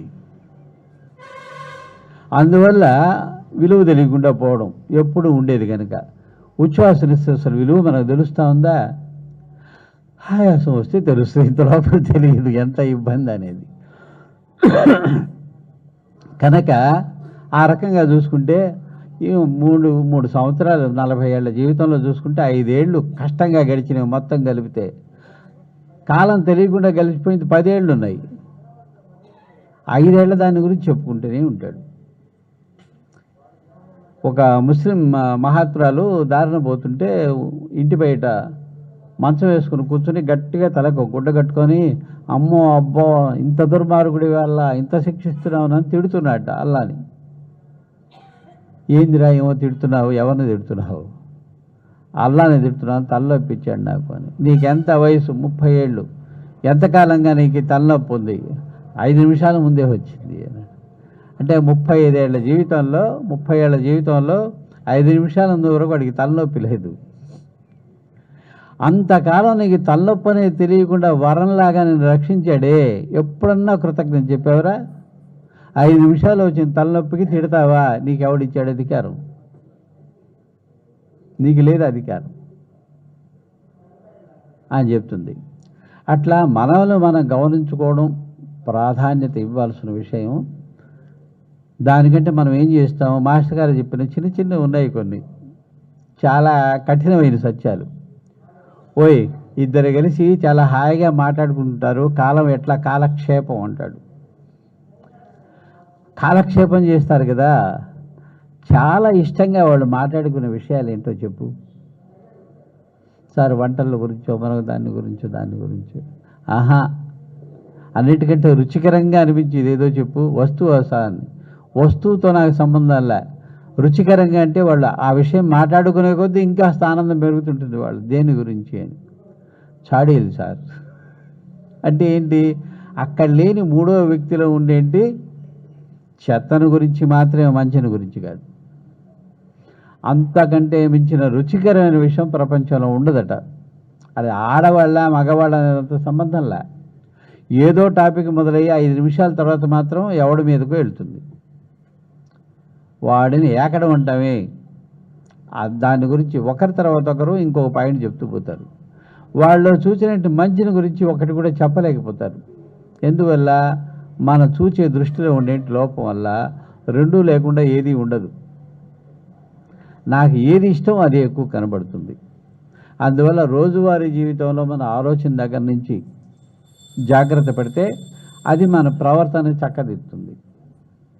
ఆ ప్రవర్తన ఆలోచన రెండు ఓ మోస్తర గాడిలో పడితే మనం చేసేటి సాధన అర్థవంతంగా జరుగుతుంది. లేకపోతే పంచప్రాణ స్వరూపాయ రమః రూపాయి గుర్తొస్తుంటుంది. అందువల్ల యువతలకి రాగానే అవతల వాడి దగ్గర రూపాయలు ఎన్ని తీసుకోవచ్చు, 108 చేసాం, దాంట్లో 58 దాకా రూపాయలు ఉన్నాయి, ఆ మాత్రమే ఈరోజు రావాలి అనే వైపుకే దృష్టి పోతుంది. అనే వైపుకే మన ప్రవర్తన మనమే తెలియకుండా తీర్చిదిద్దుకుంటున్నాము. ఈ జాగ్రత్తల నుంచి కాస్త కూస్త మనల్ని మనం కాపాడుకోవాలంటే అలాంటి వాళ్ళ మాస్టర్ గారు లాంటి వాళ్ళ సన్నిధి ప్రధానం కాదని ఎవరు అనరు. ఇప్పుడు సన్నిధి మాకు లేదు కదా అనిపించే వాళ్ళకి సత్ ప్లస్ నిధి సన్నిధి అంటే దగ్గర కూర్చోవడం అని కాదు, మంచిని గురించిన ఇంటి ఉన్నటువంటి నిధి. ఆయన రాసిన ఏ పుస్తకం అన్నా ఒక్క పేజీ చదవండి, ఆ నిధి ఏంటో మీకు తెలుస్తుంది. ప్రబోధామృతం లాంటి పుస్తకం చదివితే మీరు అది 20సారి చదివితే 20సారి కొత్త అర్థం చెప్తుంది అందులో ఉండేటి పదం. అది కూడాను డిక్టేషన్ రాసి అదృష్టం అప్పుడు సరిగ్గా మా అమ్మాయి మొదటి అమ్మాయి కాన్పు కనుక నన్ను ఒంగోలుకి ట్రాన్స్ఫర్ చేశారు కనుక దొరికింది. మొత్తం పిండి పోస్తున్నాను అన్నారు మాస్టర్ గారు అన్నమాట. పిండి పోస్తున్నాను సార్, ఇది బుర్ర చాలా కష్టం అవుతుంది సార్, అర్థ విస్తృతి అంటామే, మనసు పెడితే ఇంకా ఇంకా ఇంకా ఇంకా ఇంకా వెడల్పు ఇంకా ఇంకా లోతు తెలుస్తూ ఉంది. అవును పిండి పోస్తున్నా అన్నారు. అంటే బుర్ర పెట్టి చదివితే ఎంత బుర్ర పెట్టినా ఇంకోసారి మళ్ళీ బుర్ర పెడితే కొత్త విషయం ఆ పుస్తకంలోంచి వస్తుంది. అది దాని ప్రభావం. అంటే విషయం అంతా దాంట్లో ఉందనే లెక్క. మొదటిసారి చదివినప్పుడు ఎందుకు తెలియలేదు, నా మనసు స్థాయి అంతే ఉంది. దీని విస్తృతి పెరిగే కొద్దీ అంత ఎక్కువ విస్తృతి ఉండే విషయాన్ని అది మనకు అందిస్తుంది. ఇది ఈ సామర్థ్యం ఉన్నదనే వాళ్ళు వేదాలు ఉపనిషత్తులు అనింది. అది దాన్ని స్టడీ చేసేవాడో పాడేవాడో ఎవరైతే ఉన్నారో అతని మానసిక విస్తృతి ఏ స్థాయిలో ఉందో ఆ స్థాయి భావం అర్థం అది అతనికి రివీల్ చేస్తుంది, తెలుపుతుంది, అందిస్తుంది. అది అలాంటి స్థాయిలో రాయబడిన గ్రంథాలు అవి. అట్లాంటిది ప్రబోధామృతం కూడా. కనుక లోకం పట్ల మనకుండే దృష్టిని చూసారా, ఇది చాలా ప్రధానమైంది. నిజం చెప్పాలంటే దోషభూయిష్టమైంది, దోషంతో కూడుకున్నది. అందువల్ల 4 రోజులు చాలా మంచివాడని ఎవరిని గురించి చెప్పాను, 5వ రోజు అతని గురించి లోపాలు చెప్పడం ప్రారంభించానంటే ఆ ముందు 4 రోజుల ముందు అతనిలో లోపాలు లేవని కాదు, నేను గుర్తించలేకపోయా నా సామర్థ్యంలో ఉండే లోపం. నాలో నేను వేటికి ప్రాధాన్యం ఇస్తానో అవి ఎక్కువ కనబడతాయి అవతల వాళ్ళలో, అది నిజం. ఇలాంటి జాగ్రత్తలు మనం ఏ విషయాల్లో నిజ జీవితంలో ఏ విషయాలు అంటే ఆలోచన దగ్గర నుంచి ప్రవర్తన దగ్గర నుంచి చేసేటి పని దగ్గర నుంచి ఉంటే సాధన దగ్గర నుంచి. అదే నాకు చాలాసార్లు అనిపించేది మాస్టర్ గారి మాటలు వినిన తర్వాత, ఎన్నిసార్లు పారాయణ చేస్తే ఇక చాలనే భావం వస్తుంది. భలేవాడి కష్టం వచ్చినప్పుడంతా చేయక్కర్లా, నిజమే కదా. పారాయణ చేస్తే 3 పారాయణలు చేయగానే తీరిపోతున్నాయా కష్టాలు, మరి ఎందుకు పారాయణ ఆపాలి, ఆపక్కర్లా, నిజమే. ఒక 10 సార్లు 20 సార్లు 50 సార్లు 100 సార్లు కష్టాలు తీరడానికి పారాయణ చేసాము, కష్టాలు తీరిపోయిన అర్థమైంటే దేనివల్ల తీరాయి? పుస్తకం ఊరికే చదివేస్తే తీరిపోతున్నాయా? అంత సులభంగా తీరుతాయే. దాంట్లో ఉండేటి ప్రతి లీల ప్రతి భక్తుడి అనుభవం ఏం చెప్తున్నది? సర్వంతర్యామి బాబా, సర్వజ్ఞుడు బాబా. సర్వజ్ఞుడికి నేను చెప్పాలండి, నేను చెప్పకముందే నా మనసు యొక్క అట్టడుగులో నేను దాచిపెట్టుకున్నది ఏదో తెలుసుకోగలగడం సర్వజ్ఞత్వం.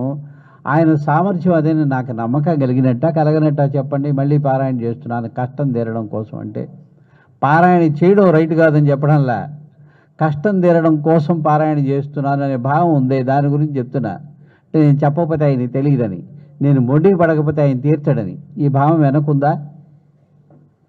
అది లేకుండా చేసి చూడండి. ఎందుకని? ఆయన సర్వజ్ఞుడు. నేను నమ్మినా నమ్మకపోయినా ఆయన సర్వజ్ఞుడు. నేను నమ్మినా నమ్మకపోయినా సర్వసమర్థుడు. మా నాన్న అన్నీ చూసుకుంటుంటే, మా తాత అన్నీ చూసుకుంటే ప్రతి ఒక్కటి నేను నష్టపెట్టాలనా? ఆయన దగ్గర రేపు లాస్ట్ డేట్ అయ్యో ఫీజు కట్టడానికి అని చెప్పాలనా? కాలేజీకి పోయేటప్పటికి ఫీజు కట్టేసిన లిస్టులో నా పేరుంటే 1కి 4 సార్లు 5వ సారి నుంచి నేను గుర్తు చేయాలి ఆయనకి.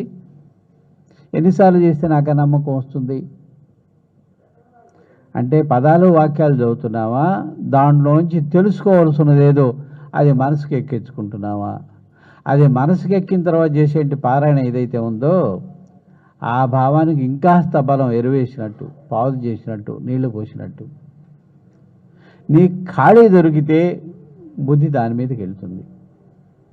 అది అనన్య చింత. అంటే అన్య చింత లేకుండా ఉంటుంది. మనకు అన్య చింతే ఉంటుంది, ఖాళీ దొరికితే అన్య చింతే ఉంటుంది. ప్రారంభంలో మాకు ఇచ్చినట్టు మొదటి శిక్షణలో అది చాలా ముఖ్యమైనది. మీరు ఖాళీగా ఉన్నప్పుడు ఏం చేస్తారో చెప్పండి అని. ఏదో చేస్తుంటుంది సార్ బుర్ర. ఏ రోజు చేయడం కాదు, ఒక వారం రోజులు, 5 రోజులు, 10 రోజులు అబ్జర్వ్ చేయండి, జాగ్రత్తగా గమనించండి. ఖాళీ దొరికితే మీ బుర్ర ఏ విషయాల మీద కంటే ప్రయత్నం ఉండదు అక్కడ, అది మనం గ్రహించాం. ఖాళీ దొరకగానే వెళ్ళిపోతుంటుంది. అంటే చేస్తున్న పని ఏదో వీడిని కట్టిపెట్టిన ఫీలింగ్ ఉంటుంది లోపల. అది అయిపోగానే విడి చేసినట్టు లెక్క ఏదో విషయం మీద పోయి కూర్చుంటుంది. నువ్వన్నట్టు ప్రపంచం అంతా తిరగదు, బాగా గమనించు. 5-6 రోజులు కనీసం గమనిస్తే 4వ 5వ విషయాలు మాత్రమే తేలుతాయి, వాటి మీదకే వెళ్తుంటుంది మనసు. అవి నీ బలాలు, అవి నీ బలహీనతలు.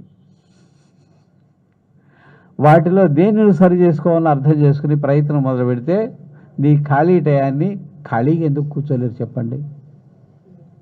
అస్సలు తోచదండి. ఏమి ఎవడన్నా తోస్తుంటాడా అని అడిగారు. బుర్రలో ఎవడన్నా చేరి తోస్తుంటాడా మిమ్మల్ని అడిగారు. తోచకపోతే ఏం చేస్తారు? ఖాళీ టైంలో ఏం చేస్తారు? ఏం చేస్తాం సాధారణంగా? ఆ రోజు ఫోన్లు లేని రోజులు కనుక ఏ ఫ్రెండ్ ఇంటికి పోయి 3వ వాడి గురించి మాట్లాడుకోవడం.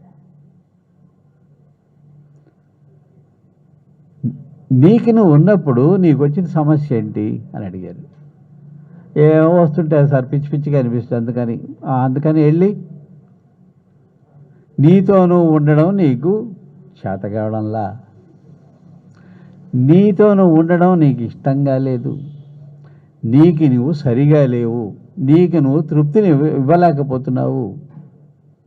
ఇక నీకు ఎవడన్నా ఇచ్చాడు ఆ హక్కు, ఇంకొకడు వాడి సమయాన్ని ఈ అసంతృప్తిలోకి లాగేంటి మాటలు మాట్లాడడానికి నీకు హక్కు ఎవడిచ్చాడు? ఖాళీగా కూర్చున్నప్పుడు హాయిగా కూర్చోవడం మనకు ఎందుకు చేత కావడం లేదనేది ఆలోచించడమే లేదు మనం. దాన్ని నింపడం కోసంగా ఉన్న అనేక వాటిలో ఆ గ్రంథం ఏదో చదవడం కూడా ఒకటిగా అవుతున్నదే కానీ అది ఎక్కాల్సిన రీతిలో మన మనస్తత్వంలోకి దాంట్లోకి ఇంకడంలా. కాస్త ఇంకితే చాలు, 100 పైసలు ఎత్తులో 2 పైసలు ఎత్తు ఇంకితే చాలు, అవతల వాళ్ళలో ఉండే తప్పును పట్టుకొని విమర్శించడం అనేది వెంటనే తగ్గిపోతుంది. కనుక ఎంత వయసు వచ్చినా, ఎంత అనుభవం వచ్చినా, ఏం చేస్తున్నా ఖాళీ సమయం ఎప్పుడు కూడాను మనకు బ్యాంక్ అకౌంట్ లాంటిది. దాంట్లో ఇంకో 10 పైసలు జమ చేస్తున్నారా, 100 రూపాయలు విత్డ్రా చేస్తున్నారా? మీతో మీరున్నప్పుడు మీకు బాగలేదనిపిస్తే అంతకు మించిన సమస్య ఇంకోటి ఉందా? ఏం లేకపోతే హాయిగా పడుకొని నిద్రపోతాను సార్, భారం తట్టుకోలేకపోతే నిద్ర వస్తుంది, ఎక్కువ తిన్నాను ఆ భారం తట్టుకోలేకపోతే నిద్ర వస్తుంది, ఇంకేం పని చేయను కనుక శరీరంలో ఉండేటి పూర్తి శక్తి అంతా కూడాను డైజెషన్ అరగదీయడం కోసంగా పెట్టుకుంటుంది అది. అందుకని ఇంకేం పని చేయలేదు, అందుకని మొత్తం వస్తుంది, నిద్ర వస్తుంది. అంత తెలివి సహజంగా దానికి సమయం ఇస్తే అది చేసేంటి పని అంత తెలివిగా చేస్తుంది. మరి మనం అంత తెలివిగా ఎందుకు చేయలేకపోతున్నాము? కనుక మీ ఖాళీ సమయాన్ని ఏమీ చేయకుండా మీరు హాయిగా పడుకొని నిద్రపోవడం కాకుండా మీతో మీరు హాయిగా తృప్తిగా ఉండగలగడం ఎప్పుడు వీలవుతుంది? ఏం చేస్తే వీలవుతుంది? అదొకటి ఆలోచించాలి. ఎవడో ఆయన్ని మహాత్ముడని గుర్తించిన తర్వాత ఆయన నాకు అనుభవాలు వచ్చినాయి అయిన తర్వాత కదా ఆయన వెనకబడతారు జనాలు. ఆయన ఎన్ని సంవత్సరాల నుంచి అంటున్నాడు, ఎవడు జోలికి పోలా. ఎట్టగలుస్తుంది కాలం? 9:30 అయింది, ఆకలి వేస్తుంది. మరి ఆయనకి ఏదో ఆకలి, శరీరం ఒకటి కనబడ్డప్పుడు ఏం ప్రయత్నం చేస్తున్నాడు? ఏం వస్తుంది? ఏం బాగుంది బాగాలేదు ఆలోచిస్తున్నాడా? లేకపోతే ఎందుకు పోతాం మనమంతా? కోటీశ్వర్లు పెద్ద పెద్ద రాజకీయ నాయకులు కూడా వెళ్తున్నారు కదా, ఏముందని వాళ్ళ ధర గోచిపతి రాయల ధర అలాగే 2 నిమిషాలు. కనుక ఇట్లాంటివి మనం పరిశీలించి పట్టుకుని మొట్టమొదట లోకాన్ని మనం ఉద్ధరించడం, మనం అందుకోసంగా పంపించబడ్డ వాళ్ళం అయితే మనం మూల కూర్చున్నా కూడా ఆ పని జరుగుతుంది. కనుక మొట్టమొదట ఎక్కడి నుంచి మొదలు పెట్టాలి? అది నా దగ్గర నుంచి నేను మొదలు పెట్టుకోవాలా? ఆ ప్రయత్నం ఏమాత్రం మొదలు పెట్టుకున్నా మాస్టర్ గారు పుస్తకాల్లో చెప్పినట్టు ప్రతి మాట మన సహకారిగానే గొప్పగా ఉపయోగపడుతుంది. ఆ విధంగా జీవితానికి వాటిని అన్వయించుకుని ప్రయత్నాన్ని కాస్త ఇంకాస్త బలంగా చేసుకోవడానికి ఉండాలి. అలాంటి వాళ్ళు ఎప్పుడో ఎక్కడో ఎవరికో దొరుకుతారు. అలా మనకు దొరికారు. పుస్తకాల రూపంలో, గ్రంథాల రూపంలో, విషయాల రూపాయలు దొరికారు. అది ఆయన పుట్టుక అందుకోసం ఉందని నేను చెప్పను. ఎందుకని? బాబా చరిత్ర ఒక చోట చెప్తారే మాస్టర్ గారు, రామాయణ కాలంలో నేనున్నాను బాబా చెప్పారు. అక్కడ ఒక వాక్యం రాస్తారు, ప్రతి జన్మ ఒక పగల్లాగా, ప్రతి మరణం ఒక రాత్రిలాగా గడిచిపోయినట్టు బాబాకి ఇన్ని జన్మలు అనిపించలేదట, నిన్న మనం జరిగిన విషయాల్లాగా అనిపిస్తాయనేసి. అంటే కాల అవధి ఉందే మనల్ని కట్టిపడేస్తుంది. అందులోంచి ఎంత సులభంగా వెళ్ళిపోతారో. అందువల్ల అవి వాళ్ళకి స్టాపింగ్స్ లాంటివి మాత్రమే, నిద్ర లాంటివి మాత్రమే. స్మరించిన వాడికి ఎప్పుడూ అందుబాటులో ఉండేది ఏదైతే ఉందో అది ఒక్కొక్క పనికి ఒక్కొక్కళ్ళని అప్పచెప్పి వాళ్ళని పంపిస్తుంది. ఆయన పని అది ఆయన చేసి వెళ్ళారు. శరీరం మాత్రమే పక్కకి, జ్ఞానం మాత్రం అట్టాగే ఉంది. ఉపయోగించుకున్న వాడికి ఎప్పటికీ ఉపయోగపడుతుంది. ఏ విధంగా ఉపయోగించుకోవాలంటే ఆ విధంగా ఉపయోగపడుతుంది. సరైన దాంట్లో ఉపయోగిస్తే మనం చక్కబెడతాం, లోకానికి ఉపయోగపడుతుంది అన్నమాట. సమర్థ సద్గురు శ్రీ సాయినాథాయ నమః.